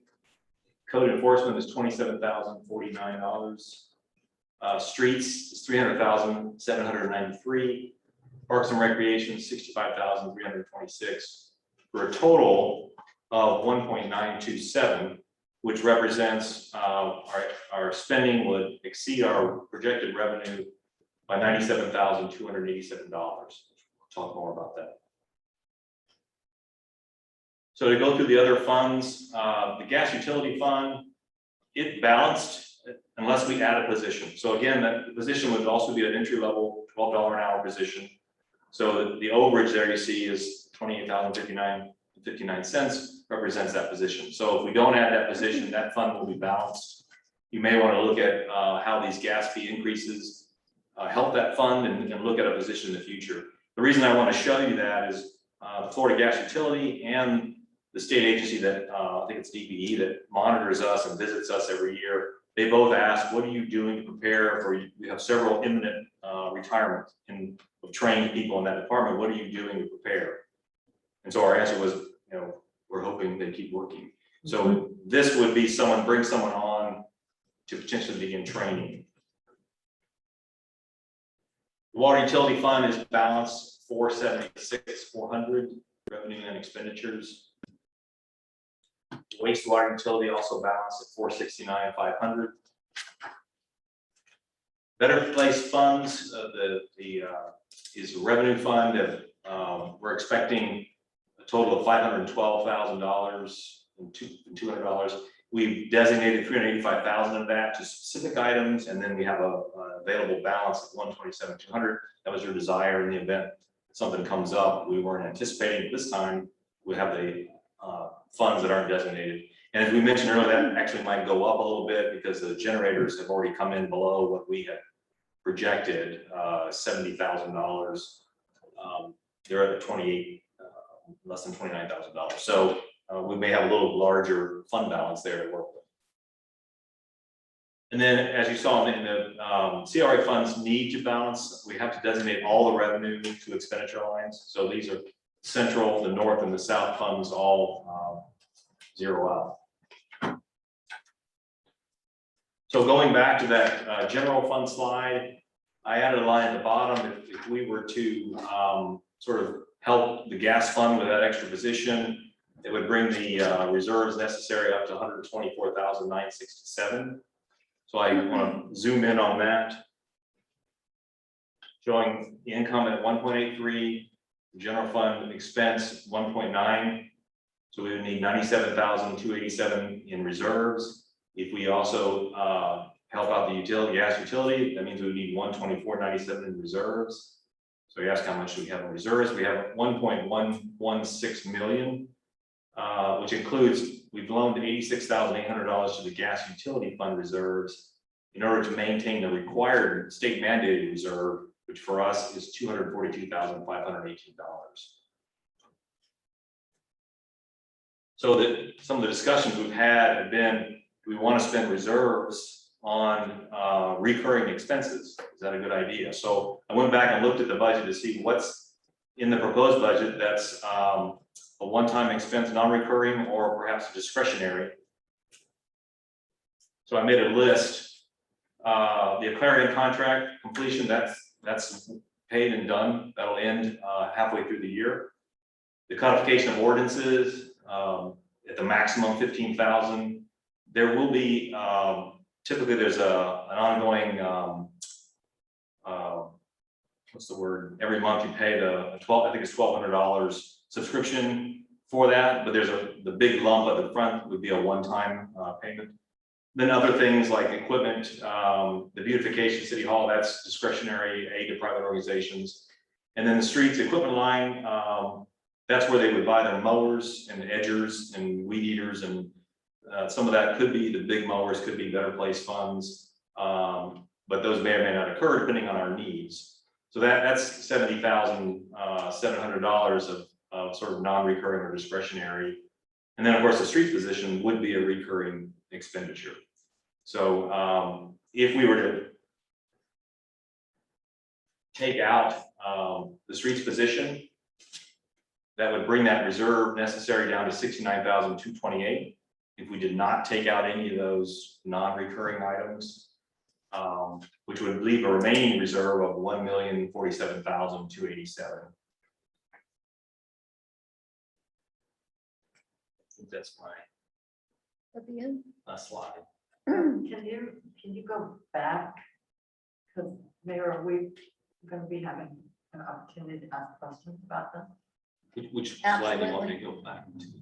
Just that one where you had the proposed items to take out. These are just non-recurring. So if you were to use reserves to pay for these, you don't have to think about, we have to pay that again next year out of reserves. These go away, or they're discretionary, like your beautification of the aid. Let's leave this up for just a minute, okay? Yeah, because I have some questions. I'm sure I the mean, commissioners I all have definitely- questions. Are you ready? Yes, that's Okay. my I just presentation. wanted So to make sure that you were Look for ready for some questions. Okay, I'm gonna start at this end and then we'll work our way down. I have to think about this. Okay, Commissioner Banks. Well, the personnel, street personnel, if we up the power there or we down? currently, I believe all of our positions are filled. No, that's, This would be an additional position. Is this a yearly salary for 28,000? yes, that's the $12 introductory, an hour. $12 an hour equates to with benefits and so forth. Yes. So we have a couple of potential retirements coming in the streets and the public works area as well. But again, these entry-level positions, so let's say we approve the gas position, we bring somebody in, we start training, and we had a retirement next year, they're not gonna be ready to take those responsibilities anyway. We do have an opportunity over the next year to see how the increases we just approved in the gas fund help level out that fund, and we may find in a year we have the ability to add a position, or we may have a retirement. So you may want to look at that one again in a year. Again, it's kicking the can down the road, but we've just tried to make some corrections to that fund as it is with revenue. Commissioner Banks, I know, I'm coming down. I was looking for equipment. Like streets, equipment, and The machinery? equipment's at 10,000. I see we just got 10,000 on that. You've No. already put the money for the new fire truck aside, right? That's in the reserve. In the Yeah. reserve? 100,000 of that was sort of designated as towards a fire truck. That's perfect. And some of our other equipment is coming out of Better Place, out of our Better Place plans. Yeah, we had actually planned to come to you tonight for 2 mowers out of the wastewater. Then we discovered the wastewater can't, while the line is flush, and it's $30,000, the whole fund couldn't support it. So we're gonna come to you next month for the mowers. We may recommend they come out of Better Place, because they're $12,000 mowers. Okay, yeah, we've been talking about pole barn. Yes, sir. Is that bill in this year's budget coming up? It is not to my knowledge. We have that in Better Place plans. Let me go to. Find it. It would fit in Better Place. We Yeah, have a- Okay. would. And we. It would, On yes, page sir. 26, Yeah, I believe is the Better Place Plan there it expenditures. is, right there. And there's Does it mention little mobile? number 2 bucket truck generator. Blah, blah, blah, but I was hoping we could ask questions about what was up on the screen. You can, I'm just. Commissioner Banks, can I move on and come back to you? Yeah, you can go ahead, 'cause I Okay, wanna. you want to study it for a minute? Okay, Commissioner West? I think we're gonna have to do this for the reserves and take care of business. if we're gonna move forward with what we've talked about all night anyway. In your history, can I ask you both that in your history, have you ever done a budget where you have had to borrow from your reserve in order to balance your budget? I think we have. But we have a good sized reserve. We do, we do. And that was done on purpose because, I told this to Charles, when we had the 3 hurricanes come in, and it cost us over $300,000 to clean up the city, just to be able to move our streets. And we need to have some reserves to take care of this. I know we borrowed money also, but we didn't have water and electricity. Electricity isn't the city's deal, but the water was. Okay. And we didn't have water for 11 days. Okay. Commissioner DeVito? Well, we got several things going on here. And Commissioner West, you spoke to your question about reserves. The auditors told us that we needed to have a discussion about reserves. Commissioner West has pointed out that when we have a catastrophe, we have very heavy costs.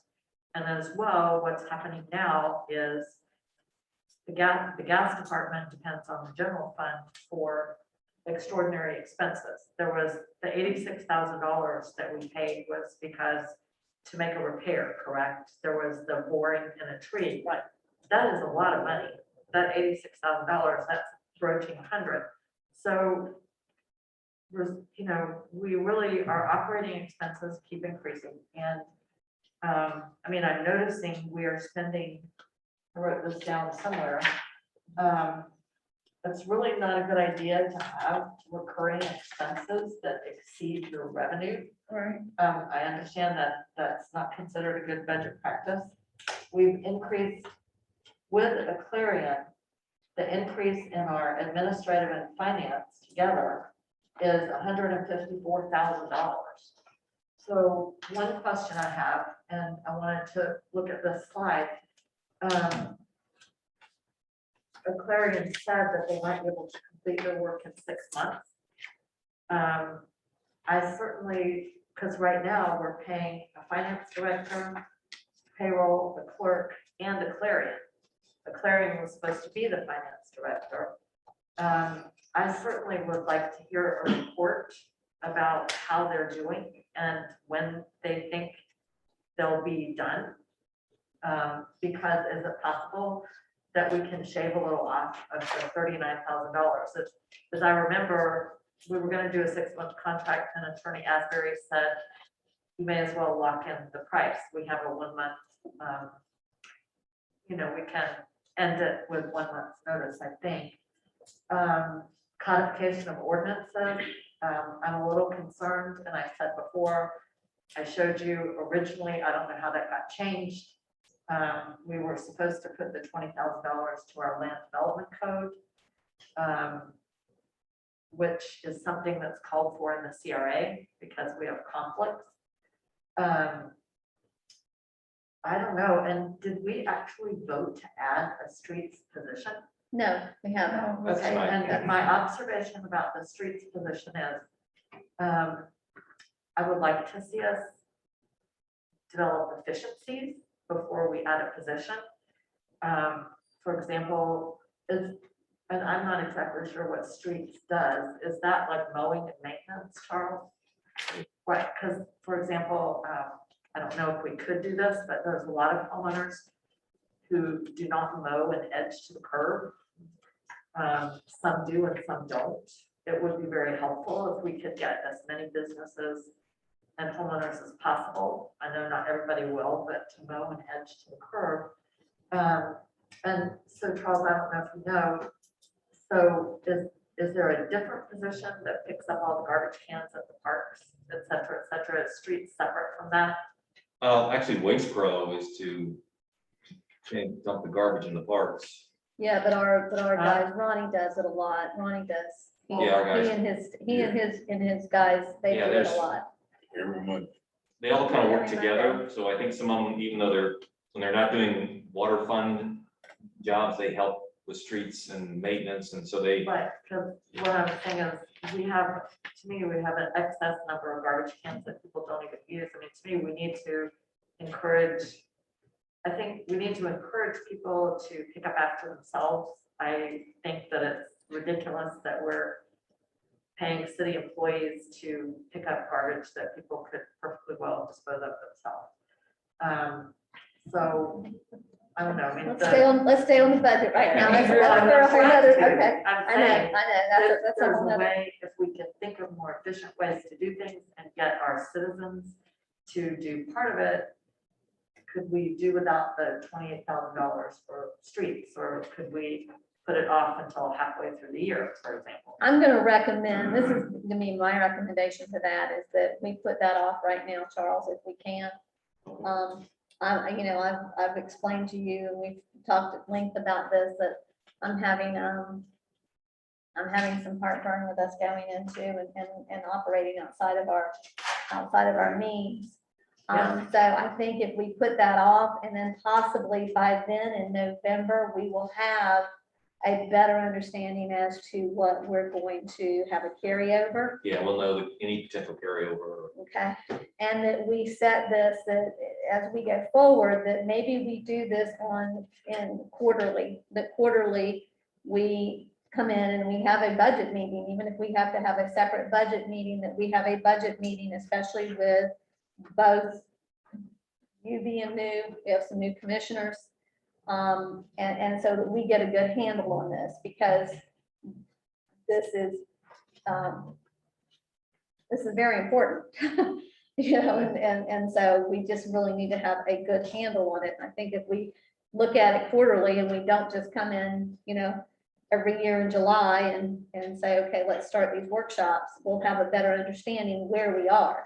And I know in the past, we haven't gotten that monthly, at least I haven't gotten that monthly, this is where we are, this is where we projected to be at this time.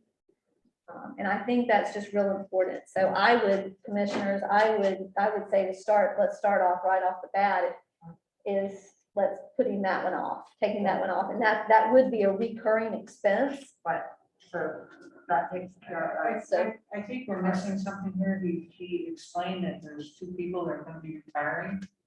Is that still just a maybe, or is that a definite thing that they are going to be retiring? Well, they're definitely gonna retire, whether it's the coming fiscal year, that we don't know. Okay, so they're just kind of saying, oh, I'm going to retire. Ken. That's what's going on? Yeah, they're now? getting close, and there's 2 gentlemen that do a lot of our maintenance issues that are close. And really, during the workshop, this wasn't being proposed. Oh, no, I agree we should shop it, actually, unless you know when you're retiring. And the same thing with gas, and we talked about this as well, with gas, even if we did, as they got closer to, and we talked to them, and it's a small community, and these are employees that we work with on a daily basis, that they will at least keep us informed, and as they go into retirement, we know they have to make plans as well, and give us enough time that we could, hire somebody. But yeah, Yes, sir. I'm a person, I believe in flow charts. On my job, what I worked on for Yes, sir. 35 years, we had budget workshops every month. We went by the chart. We could tell whether we're inline or outline by looking at the chart going up and down. So supervision knew from Fort Lauderdale what was going on. Okay. And I think that's a good way, and that'll keep us from maybe saying, knowing exactly where our budget Getting is. ourselves in trouble. Yeah, getting in trouble. We can see where the peak goes and something wrong with that. We got to adjust. Cause in the past, now, I hate to bring this up. When we had a police department, we budgeted X number of dollars a year for that. But, if you know anything about the police department, they would go and come. So he was time we we went half a year with less police. Mhm. So the budget was there, the money was still there, it wasn't going out. You didn't have the expenditures that you budgeted for. Right, correct? but now we got a pretty solid amount, how much it's gonna be a year. Right. So we got a budget sitting out there. But that charge, and that'll help us, and it'll save a lot of time. If we just, it's just an idea I'm just throwing out there. You know, it really would help us kind of see where we at, whether we need to fine tune to be able to do this. Well, I think he's showing us right here, just this right here, is that we're still minus We're 70,000 still or 70 grand, right? Yes. And basically, it seems like we would have to, just without the new street position, we're gonna have to take 70 grand out of the reserves to put into the general fund. And this No, is if we none of this spend makes any sense to What? me. This is if we spent every dime we said we're gonna, in every line of the budget, we Yeah. would need this much out of the reserves. So now I have a question here, I'm looking at this, and you're saying we need $70,000 to Do you want him to go balance back the to, do you general. want him to go back to the other slide? No, Okay. to balance the general fund budget, but at the same time, okay, the remaining reserves includes an $86,800 loan to the gas utility fund reserves. So basically, what are we saying, that we're really up to about $160,000 that we're taking out of funds to make everything. Well, we you know, took that, but we took to that maintain out because they've got to be able to maintain the 242, but they're supposed That- to all pay that's that coming out back of to general us. fund. Right. That's a lot of money coming out of general fund, and personally, I think it's terrible that we've been subsidizing the gas utility unit of our city. That's a lot of money. But my understanding, that was supposed to come back. It will, it's supposed to, it will come back. We'll Is that keep correct, track Robin? It will come back when we raise our rates. Okay. But the decision we need to make now is what are we going to fund and what are we not gonna fund? And I think what I've heard is that we for sure, and I think if it's in the budget, we need to vote to take it out, or I don't know what's in and what's out, Charles, but I think we've heard that we want to defer, do not hire a new streets position and do not hire someone in the gas department. Did I hear that? Yes. Yes, Because, and those are recurring expenses. those are recurring. Those are the only Right, two which, recurring expenses. we have. It is more appropriate to take a non-recurring expense out of your reserves. But Charles, is the streets position is in this budget that's before us, is that correct? It is, you'll vote on the final, you tell us, take it out. Right, so that's what I'm saying, should I make a motion to take out the streets position if we need to take it out? And then is the gas position in this budget? Yes. Yes, Okay, so I would move to delete the new streets position and the new gas position from the proposed budget. Because this is a first reading, correct? right. Okay, so we have to take. out All of our the proposed. changes have to be made at this reading and the first reading. So you're saying we Second cannot, reading, no, we can't make any changes, no, Not after tonight. not after tonight. not after tonight, no changes, Second unless we reading. do a budget amendment later. We can do a budget Later. amendment in the new year, Yeah. yes. Oh, that's delightful. Well, for starters, then I move that we remove the streets position and the gas position from the budget. Okay, we have a motion on the table. Do I have a second? I'll second. We have a motion and a second to remove both the streets position that's being proposed and the gas position that's being proposed. Do we have any discussion? Yes, Yes, sir. if we don't hire anybody, let them stay right with that, don't hire nobody, it reverts back to the general fund. Am I correct or wrong? Well, there's no revert. No, this is an expenditure. Yeah, but don't it revert back if we don't, Just doesn't get spent. if it doesn't get spent? Because Okay, well, why take it out? Just keep our fingers crossed, we don't have to hire nobody don't leave. well, we later on, we can go back in and we can amend this budget, but at least it would not be a reoccurring expense that we would be coming out of our reserves with. Wait, these are new positions. These are new correct? positions. These So are new these are positions. new positions that that we we're do not have establishing. the income But to they're fund. recurring, so next year we would have to figure out a way to make sure we funded those. Well, at the same time, if you have people that are going to retire, that's money that goes for another person. So you just kind of need to balance that, you know, if you know that they're gonna retire in a certain day, then you can judge, okay, we need to bring a new person in for 3 months of training. Right. At a certain time, but to just bring people in and say, well, I don't know when they're retiring. But not for a whole year. Well, or a whole year, or, you know, sometimes people change their mind and they're here for 2 years and. Right. So we, you know, it just needs to be a little more definite, that's all. But, so we're not ready, I don't think, to bring 2 new people in at this point. Well, that's what, Right, so my motion is do not add the 2 positions. Correct. So that will eliminate approximately $56,000 from our deficit. So what is proposed, our Well, proposed. from proposed, Exactly, the 125, right. So that would 125. 347. That leaves us at 69,228. All right, and we're That still is coming from reserves, but the bulk of that is a non-recurring. I showed you $70,000 worth of items that, Right. When you go back to them. when you yeah, go back they're to either that slide. non-recurring or they're discretionary. Okay. Okay, right now though, we have a motion and a second. Do we have any more discussion? Okay, no discussion. We're going to vote on this. All in favor, say aye. Aye. All opposed? No. Nay. Okay. The ayes have it. Karen, you did get Commissioner Banks' vote, correct?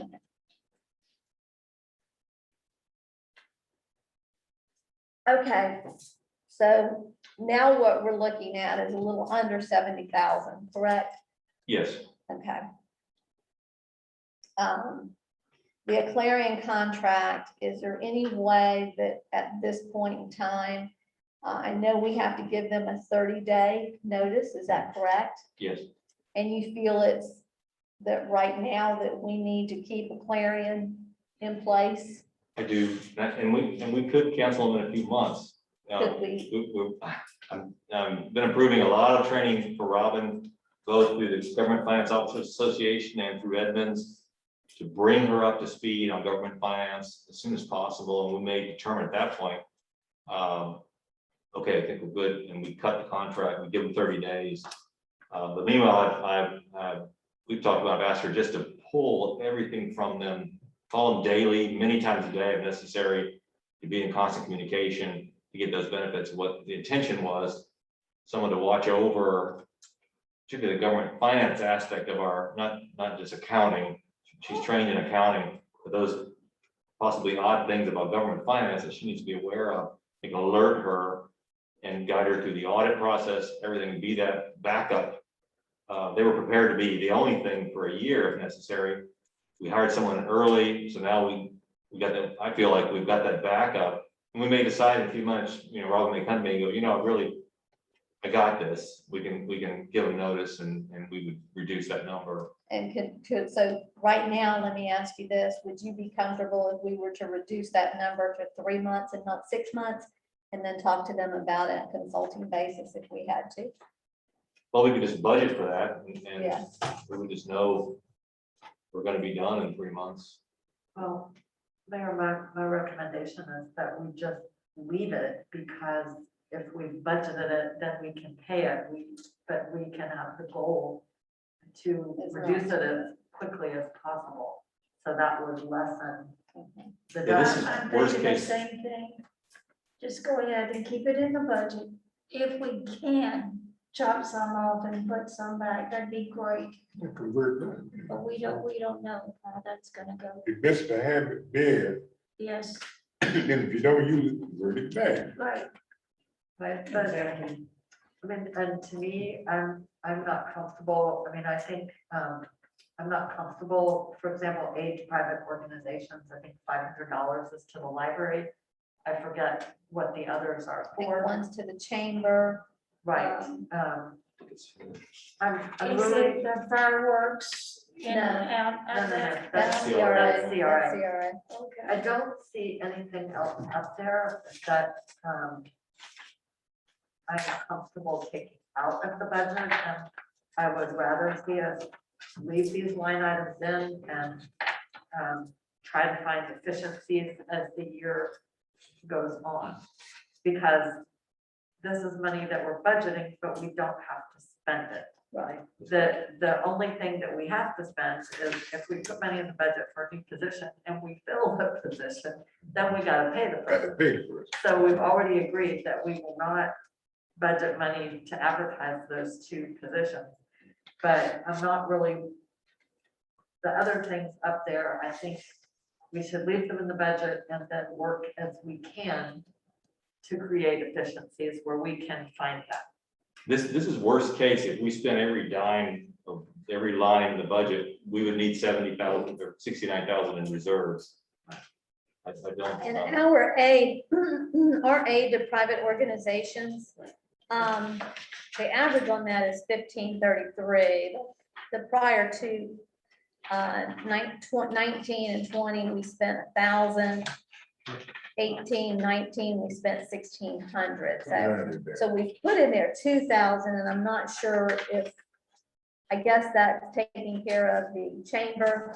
So that would be the chamber and the library, and then we had this right here, it is line 221. I mean, so if we needed to back that off a little bit, I guess we could back that off. Those are the. You could just vote no when we bring it to you. Yeah. So this is authorized but not obligated money. Right. And to me, I think we should leave them because I have some significant questions about the budget summary that I believe we need to address tonight. So Let's move on to, I'm not ready to, until we, so let's move on to the question at this time. If you have some questions, Commissioner DeVito, that you want to talk about with the budget summary? Well, because it's my understanding that the budget summary is what's printed in our published ordinance, is that correct? And I'm just not getting it when I look at the top page on estimated revenues. Okay, the line where it says taxes at the top.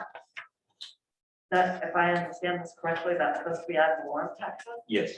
Okay, so I don't understand, when you go across and you see taxes, which are ad valorem, you have 757,182. That's our ad valorem taxes for the city, is that right? Yes, that's line 4 in your packet. I'm sorry, line 5, current ad valorem tax.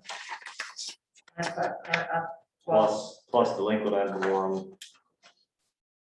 And These numbers just don't seem to add. Yeah, up. because right here we have 675, 182, and this says 757, 182. But, Yes.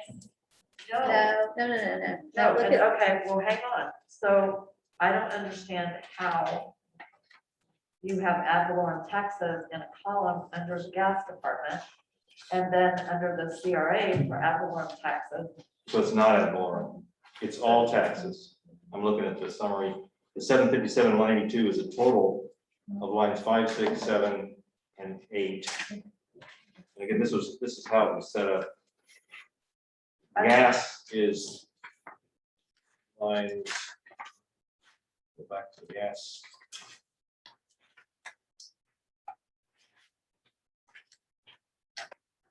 Look at gas sales.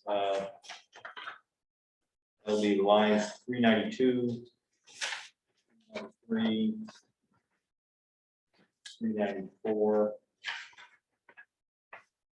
and I think 395. But in this label,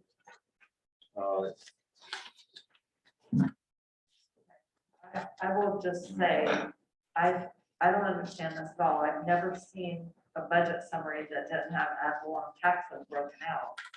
And I got out the one that we had from last year. I think y'all gave it to us at some point.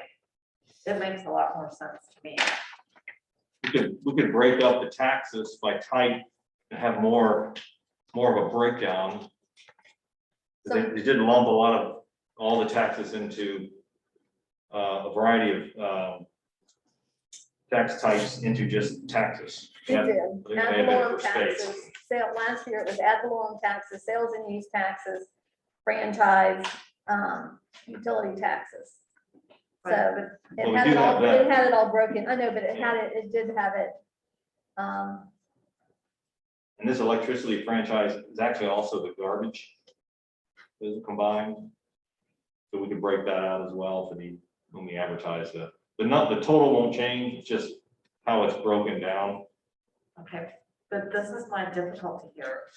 This has actually got to be, this is our ordinance, is that not correct? This budget summary? It will be, yes. Okay, so if it's not in the correct form right now, how can we vote on it on our first reading?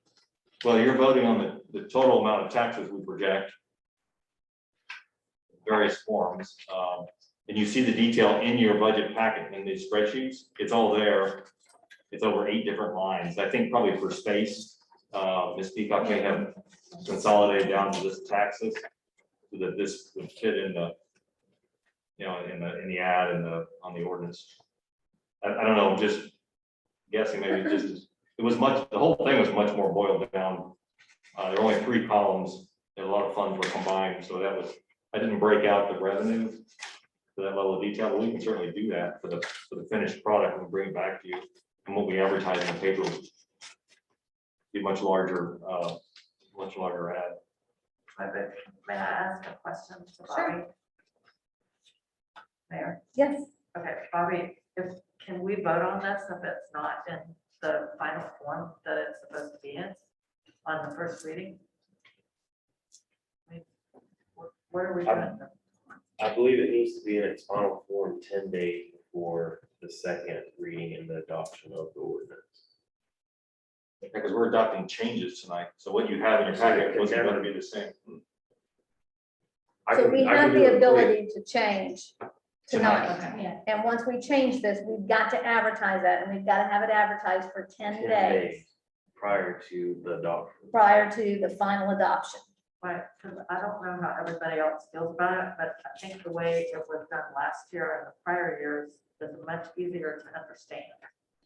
I didn't understand it at all, and I remember at the workshop, I told people in the audience in their public comments that this doesn't make any, I couldn't find the CRA in there as an example. It's blended with Better Place. So rather than 6 different funds, there's only 3 columns, so they combined enterprise funds all together. Wasn't an easy read in terms of what's really going on. I couldn't figure it out when I was trying to figure out the budget. Well, unfortunately, I can't figure out this one either, because I don't understand, like, there's a line for other general government, but that's where the CRA revenue is. I mean, the CRA revenue does not come from other general government, it comes from ad valorem taxes exclusively.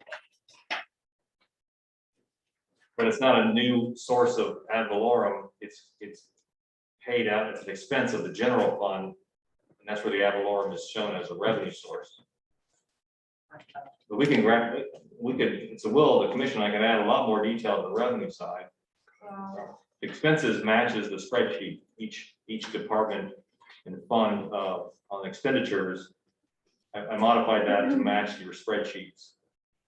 The revenue, I didn't touch that, and I can do that, I could put a lot more lines in there. Did any of our other commissioners have issues with understanding? You did?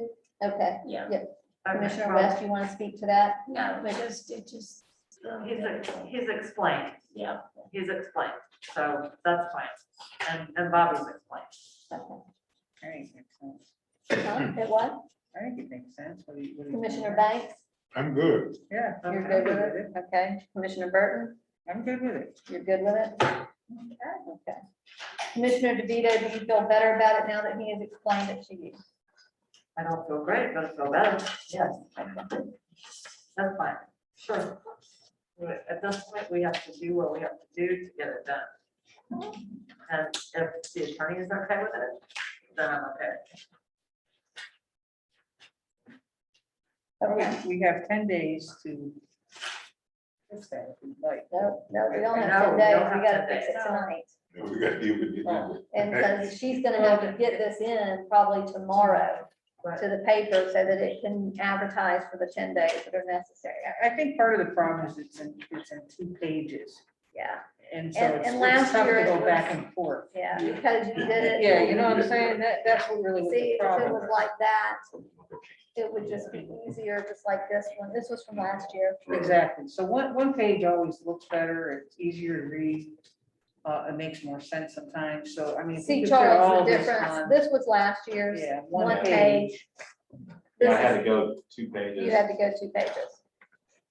Well, normally, like, you don't show the cents, I could change the currency, the method so the cents will go away, and that'll squeeze it down, and we'll try to squeeze it down and make it fit better. But I guess my main heartburn is that I've never seen a budget summary advertised that didn't break out your ad valorem taxes. I'd be happy to do that. Yeah, I've just not, I mean, Well, then do you want to make a motion that he changes this? We need to get this, if you want to make a motion and he changes that and he breaks down the ad valorem taxes. I'm just saying, I think most municipalities and counties reflect the ad valorem taxes. So I don't know, do I need to make a motion? Yes. Okay, I move that our budget summary, in addition to any other changes that Charles still needs to make, reflect the amount of ad valorem tax. Okay. So we have a motion and a second that we're going to break down the ad valorem taxes. Is that correct? Yes. Okay. Do we have any discussion? Seeing no discussion, all in favor, say aye. Aye. All opposed, nay. Okay, the motion carries. So in this, you're going to break that down. That's one of the changes that will be made. Okay. Okay, do we have any other comments right now? Is there anything else that anybody has some concerns about? Mr. Burton? No. Well, I guess the one thing I would say is I do have a concern that we're not specifically allocating money for any kind of traffic calming, but we're gonna have a workshop on it and we can do that at a later date. And I can request those funds from you at that time. Yeah. Right, because we haven't had the substantive workshop yet. And keep in mind, we still don't know what our carryover is gonna be, and we Right. won't know that until November, correct? Is And that correct, Robin? I'm just Right. highlighting that because we had a citizen come Right. forward and it's been a concern for a while, but we'll just And it address has. that. And they did put money, I think at one Later. point, you put $10,000 in here for, I thought they put that in there several years ago We did, for the speed bumps. but it's not in here now, but we can, address that. later That's in the something year. that we can. Well, then, So a motion to approve the ordinance with the changes, removing the 2 positions and breaking out the ad valorem tax detail in the advertisement and in the second reading. So that's ordinance, I'm sorry, 2106, right? Yes. Okay, okay. Commissioner Banks, I move, that we accept. yeah, that we accept the way, city manager outlining it. That we have ad valorem taxes and remove the 2. New positions. New position. I'll second that. Okay, so we have a motion and a second. Do we have any other discussion?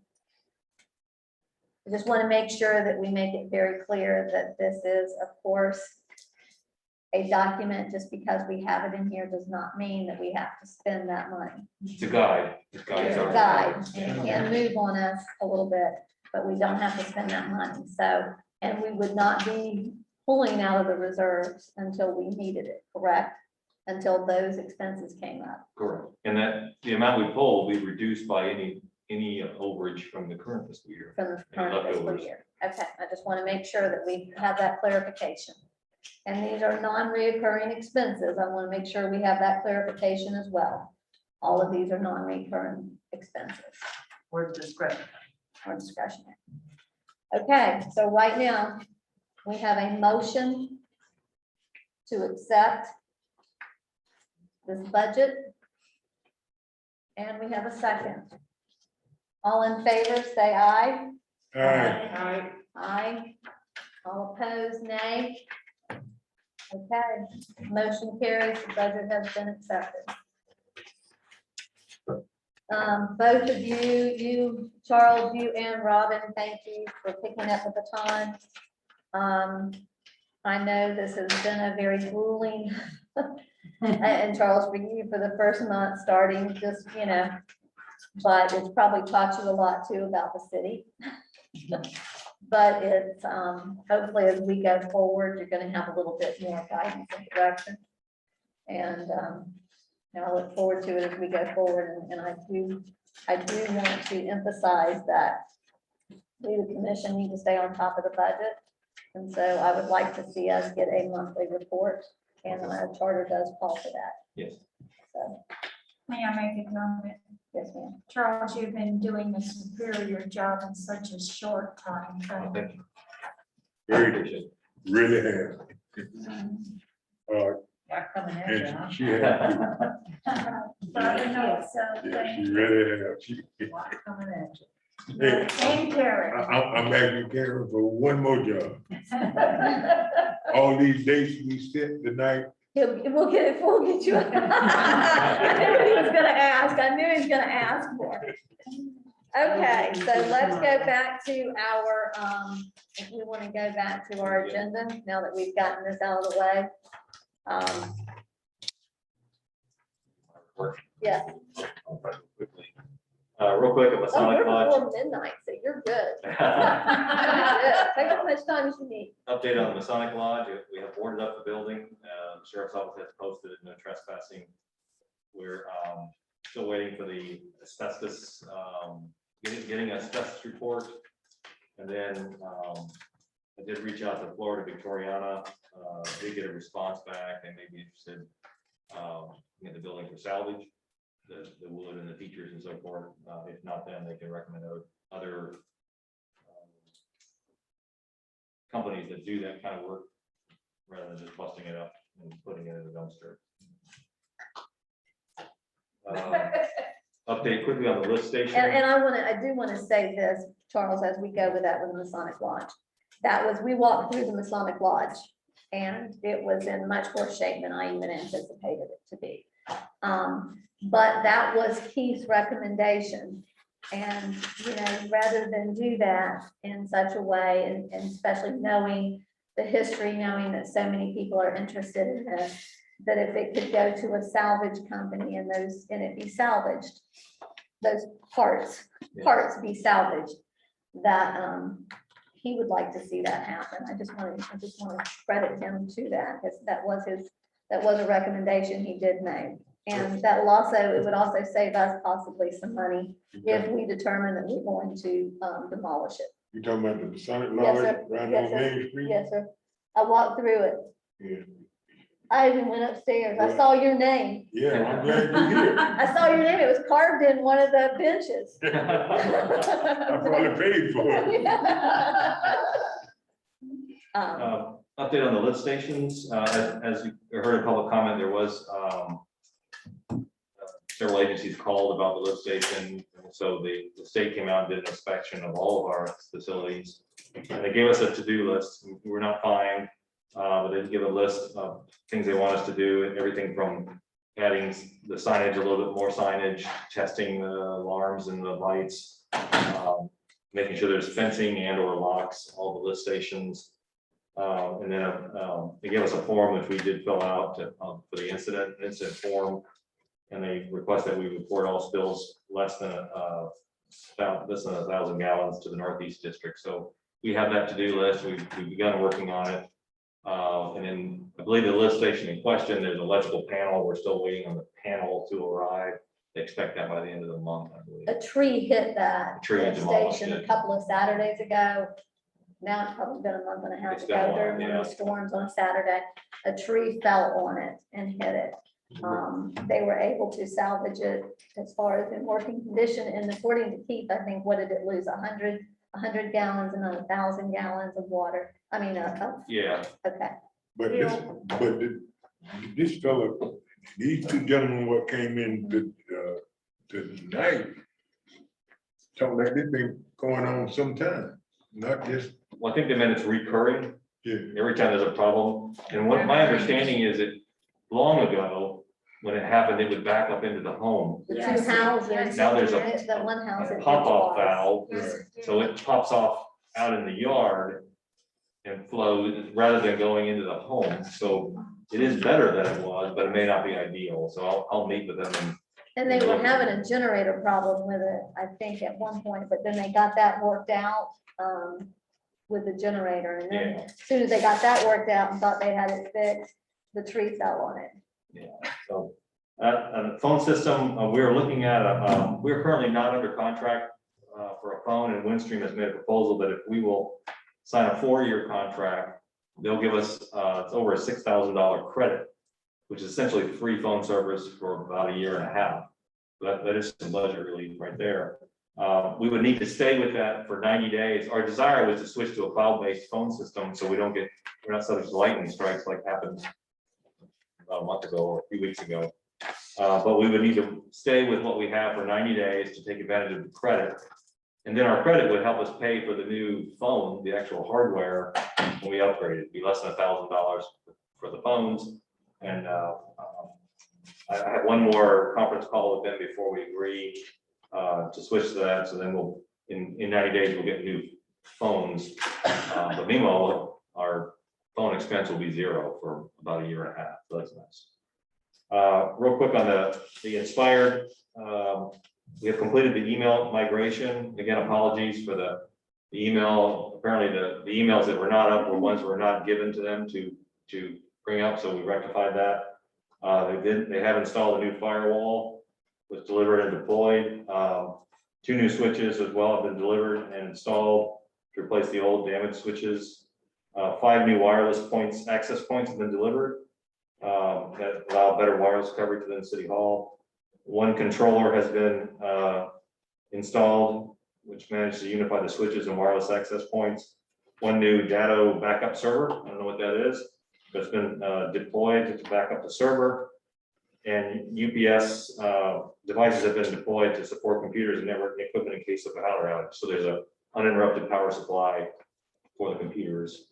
All they're waiting on is 1 Dell server and then the desktop computers that we requested. For the admins, we're still planning to launch on utility billing aspect on October 1, still moving forward. And then we're getting some training for, as I mentioned before, we have 2 new employees that have not been trained on admins finance. So they'll be trained on that. We did hire the new accounting bookkeeping position, started this week, is that right? Tuesday. And tell me your name again. Jill Copeland. Jill Copeland is our new accounting clerk bookkeeper. Will be accounts payable. Accounts payable. Yeah, accounts payable. So she's begun work and training. For the gas thing, you may have seen on the website, Florida Gas Utilities is applying on our behalf for a grant. Grant funds will be used for improvements to the city of Crescent City infrastructure to mitigate the risk of system failure due to impacts of rain, wind, and hurricanes. The planned improvements include addressing main line replacements, new regulator stations, and a new odorizer. Project costs and the amount of funds that will be applied for will not exceed $4.5 million. So hopefully to be successful in doing that. Basically, it's a hurricane hardening type grant that we'll use for our gas system. The Central Avenue paving is finishing up. You've seen they're applying the reflective striping. and completing the punch list, so they expect to be done probably next week, middle of September, they said. We have an open FERDAP grant at Fletcher Park. What we're waiting on is, we have to do a boundary survey, and there's a backlog with surveyors of months. And we're trying to find a surveyor that doesn't cost an arm and a leg to actually do that. So we got one proposal that was really the highest price I've ever seen for a survey. So we're trying to get another one. As And, they can right now. and I think I'll save my goal presentation for the workshop. Before we close down, let's go over our dates. We've got meetings coming up. Anybody got it written down? I have a question for Charles. Okay. Actually, Bobby. Okay, go ahead. Okay. While we're still on Charles's. Yes, this is regarding the RV park planned unit development. I heard from some of the neighbors on Prospect Street, and I spoke to you about, Charles, that they're clearing extensively there. And you told me they do not have an approved site plan. That's correct. Okay. When I look at our ordinances, they appear to say there's chapter, I'm gonna find my paperwork here. In chapter 18.5 regarding trees, it appears to say that the site plan is supposed to include a tree survey. And just trying to see where this is. And as well, the land development code seems to say that no activity should begin on a site until there is a site survey approved. They're supposed to coordinate with in their site survey, they're supposed to do a tree survey. They're out there clearing and burning.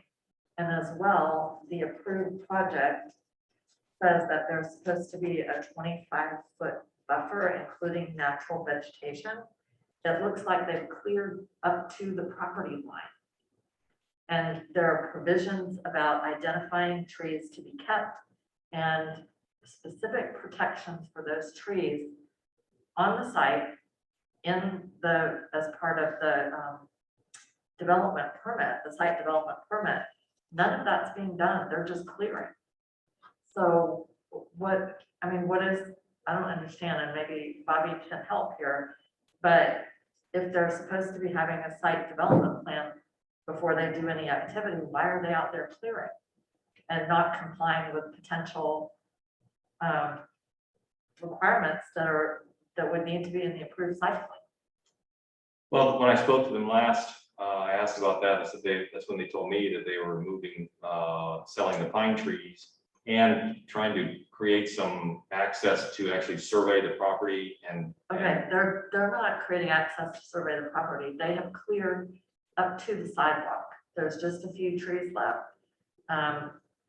It's not agricultural property. I know one of the neighbors, Beth Roush, came here at a prior meeting and raised a concern about the clearing, and Mr. Leary told her that they're allowed to clear the pines because it's agricultural harvesting. Well, it's not agricultural property. It was zoned MR1 before it was rezoned as a planned unit development. That is not agricultural property. That part of the ordinances, as far as I can tell, does not apply. And they're not clearing just to survey. They're clearing and burning. Okay, let me ask you this. Can you talk to Patrick as their representative, as Ryan's representative? Can you reach out to Patrick Yes. and just find out from him what's going on down there? Yes. So we can be You responsive. You can see what's going Well, on. I know, Well, you but can we see what you can't, don't know. Not really. You we know don't what's going on. know. So let's hear from Patrick, and Patrick knows what they need to be doing and what they Yeah, don't I'll need find to out. do. Well, but we are the city, and it is clear to me, Mayor, if any of you will go down there. I live There down is- there. Yeah, I know. mean, I we live there. understand. We live on this side of the. Right, well, I've looked, it is clear dirt But almost you're- up to the but sidewalk. You don't know what the whole plan is, and I think the whole plan is to bring in vegetation and stuff. But But it's sometimes, not- sometimes you have to remove the old stuff to bring the new stuff in. Okay, I then mean, there's you- probably definitely. a plan. Okay, wait a minute, you didn't hear what I said. The ordinances appear to say that no activities should begin until there is a site plan, and the site plan includes identification of trees that are supposed to stay and protection for trees during construction. They are not complying with those provisions. If you just go in and clear, you're not going to be protecting anything. you'll talk to Patrick and then, okay, and then get back, let us know. Yes, I will. Report on the I'll give you a 23rd. report. Okay. So, but it sounds like Ms. Roush was told the wrong information and that we are not enforcing our ordinances. If there's supposed to be a site plan before they clear, then why are they clear? Okay, we'll get to the bottom of it. Definitely we'll get to the bottom of it. Because we want them to be good neighbors and good stewards, Yes. so. Okay, Did you want to repeat the dates? Yes, please. I'm sorry. do you have any other questions of Charles while it's still his, before we move on? No. Okay, let's go, let's look at the dates. Commissioner West needs, September 30th. Will be starting at 4 o'clock, city manager goals. Then the fire station MSTU, followed by American Rescue Act funds. I'm sorry, American Rescue Act is at 5:30. yeah, And the fire stations at after that. I didn't set a time for that. They'll be related unless you conversations. determine that we need to do the fire station first and talking to the chief, especially with whatever we're looking at for this, he might want to come first, so, It could be, yeah. yeah. So he'll just talk to him. And then the next date was the 7th, October 7th, the comprehensive plan public input meeting that we just invited to attend. And we're gonna have to get, And that's 6 o'clock, right? Well, they're gonna tell us, it's probably 6 o'clock. yeah, that's the one though that we're gonna have to get plenty of advertisement out. Yeah, that we just want the public to show up. Yeah. And then on the October 28th, the parks and some park signs, fines, traffic calming. 6 p.m. October 28th. 28th, yes, sir. 6 And of course, our p.m. general meeting Yes, sir. is October. The date of our general meeting, that's our next meeting is October. 8. No, Yeah, 7. No. no, second week. There we go. It's 7. It's 14. 7. 14th. So it's Second, the third. 14th, Judy. Oh, you're right, you're right. Sorry, I said I the thought it was 7th, but I either was the wrong. 12th or the 14th, okay. And then I'd ask you just to pencil in November 4th and November 18th as possible strategic planning sessions. Right, but remember I said, can they Oh, we possibly can't do look the at it 4th. Tuesday? Or Tuesday, potentially Right. Tuesday. For me, both those weeks, because I think I'm leaving for Thanksgiving on the 18th. I'm not gonna be here the week of the first week in November. Oh, okay, so maybe we need to look at the. Maybe we just need to leave it. Do people have the Tuesday, the 16th available? Of November? Yes. Yeah, That's I fine did. with me. I did. November, what date was that? 16. 16th, because Judy said she's not gonna be here the first week. Right. And I November think, 16th, what time? well, and that would depend if the senior advisors can make it, Yeah. right? What time? We'll have to find out. Oh, Right, Yeah. so we're just giving them dates. Yes. right? Well, could they come the week of our regular meeting, which would be the week of November 11th? I mean, because they want more than one day, right, Charles? Are we gonna meet on the 11th? November, November, 11th? on Veterans We Day? always do, don't I'm we? just wondering, because Yeah, it is a holiday. right, it's up to you. fine with me. I don't know what you usually do. What about you? It's, It's the middle of the week anyway, so Any it's, ceremony is usually in the morning. right. Yeah. And I think they usually have one in the park. Yeah. Yeah, They parade. do. Oh, and he's, yeah, Mr. Coleman's already ready. Coleman. We've already committed to that. Yes. Oh, Larry didn't come tonight. He said he was gonna come. I think he, yeah, maybe he'll come at the October meeting. Probably, yeah. Does he have a firm date for the parade? Yeah, the Yeah. Veterans Day. the Veterans 11th. It's on Veterans Day. Yeah, oh, yeah, on Veterans Day. Now that, Veterans Day is always that, it's always odd because you never know in the week or where it's gonna fall and you have a parade. okay, so now, November the 11th, we're gonna meet. Yes, sir. That's the regular commission meeting. Here, that's the regular meeting. Right, because November, it's So for that's the 6. 11th hour of the 11th day of the 11th month, right? Yeah. Yes. Okay, now, is we gonna meet again in November?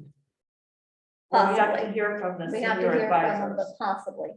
but we have to give them dates when we'll, it's important we all be here for the strategic planning. Okay. Okay, Karen, you got that? Yeah, it's got all, Karen's got all that. Okay, so with that said, I'm gonna go through Commissioner Burton. Commissioner, do you have anything that you want to? Good?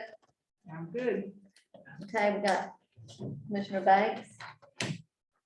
I don't cry after the city manager, so you got 9 paper. Okay, okay, it's got yours. Okay, Commissioner West.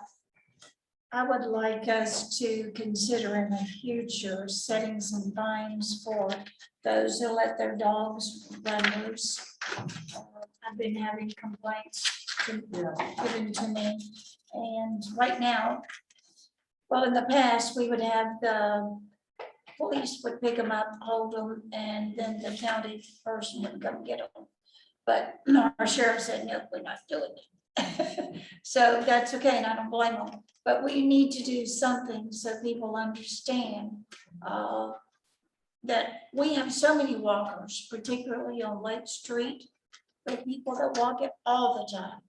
Now, if I'm riding around in my car, the dog's not gonna bother me, but I always pass somebody on the street, no matter what time of day.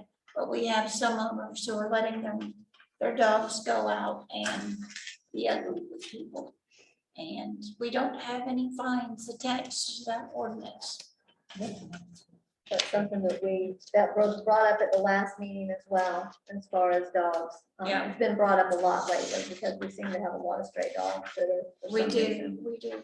So that's something that maybe, we've got to look at that ordinance, you know. Well, when we look at increasing the fines, We have no fines. well, when we have the workshop, because those Yeah. fines are like having your dog on the beach or whatever, we can round that into that conversation. Right, but the other problem is, and I think this is where we need to get in touch with the county and advocate for ourselves. We don't have, who would give the citation? In other words, what physical person would go out there and identify the dog? It's very, I mean, I think we need to do it. Judy's right. I carry a stick and I have a horn on my bicycle. And if there's ever a very aggressive dog, I'm toast either way.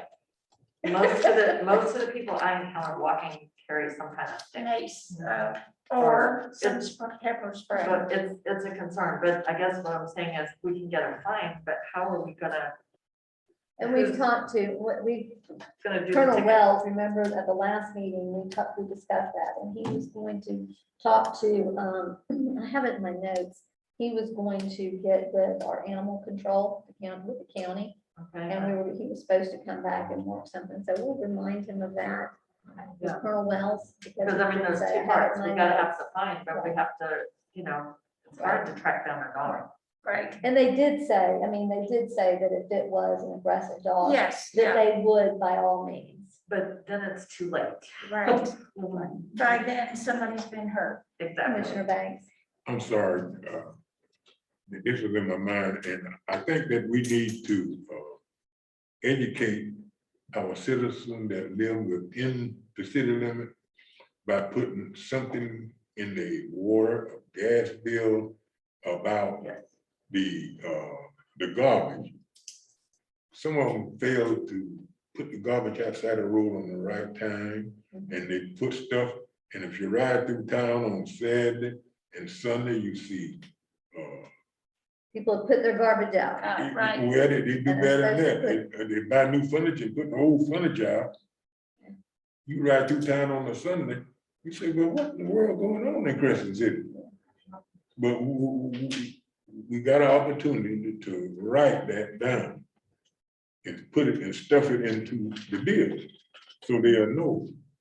When I talked to one day, she said, well, I ain't know when to come, so I just put it out. Well, the other thing too is that and I've talked to Jocelyn about this, and I think it's something more that we could do, is that we develop a handout. So when you get your service, when you're a new resident and you get your service, that we have all of these, we have contact information in there, and we have, garbage services, and we have some of our ordinances about dogs need to be on leashes. Some of that information just needs to be out there. So, Well, we need to do so something. I agree with you. So Charles, I guess that's, Yeah, we have a message currently on the bill about putting your dog on a leash. yeah. Yes, We it could, was we the, could change it out to the garbage pickup is Mondays and Thursdays. I believe. Yeah, and then a number from the call for, they call, old settees and chairs and tables, they call that white goods. Yeah, so maybe, I think they have to have a special call for that pickup. yeah, but if customer don't know Right. Well, and right now, we all know Waste Pro, is having, Short of help. they're short of help. They've had some issues with COVID. They've had some issue with getting drivers. I know we're all trying to be very patient with them. But it is a service that is provided that we do pay for. So I'm hoping that they're going to get their act together. I hope they get their act together pretty soon. Well, and this is an area that I wanted to speak to as well.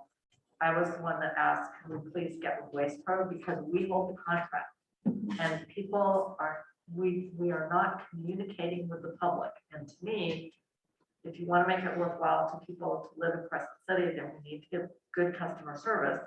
And we need to ask Waste Pro to communicate with us so we can communicate with the public. And I think we need, as a city, to make a statement. We can put it on the website. We can do an alert and just say what Charles sent to us today, actually in the email. But I think that needs to be communicated to our customers. And they're also asking on social media, and I think it's a fair ask. I don't think anything will happen, but they're saying that other cities are getting rebates for when recycling is not picked up. Now, I don't know that that's realistic, but our residents pay us for the garbage service. So I think we need to keep them informed. I think that would be good customer service. And I've spoken to the county also. I've spoke to Jay. He's the head of waste for the county. And I've spoken to him too at length about this, because, they have that contract with the county as far as where they take it, and that if they could do something, put something in writing. But I mean, Something in writing. they pick up here, and if they're having a problem with pickups, they may as well just say so, Yeah. so that we can get that out to the general public, because I understand why people are frustrated. They put their stuff out and then they have to, take it back. And animals get in. I know, we've just got to, and we do need to do a better job, and hopefully when we get this new position, which is going to be a public information, which I've been saying, we need public information. Right. And not rely on just social media, but we need to have somebody that can relay this information out to the public so they know what's going on. And so hopefully that position will help with that as well. Right, and I had a couple other issues that I wanted to bring up, but I think we're too tired, and I'm requesting, can we have a little time for commissioners again on the 23rd when we do the budget and whatever else we're doing on the 23rd? Sure. What's your plan? Sure, we can do that on the 23rd. I'm gonna. I'll play loaded. I'll play loaded, and I will say this, not that it matters, but on the 23rd that evening when we're done, I am driving out of here, so. You're driving out tomorrow morning, she's leaving tomorrow morning. So, but yes, we can have time on the 23rd, because the 23rd should actually go pretty quickly. And if not, that's okay too, you know, that's what we're here for. Oh, I don't think it will take a long time, but I think we're ready to go home. Yeah. Okay, so with that, meeting is adjourned at 10:12. Thank you.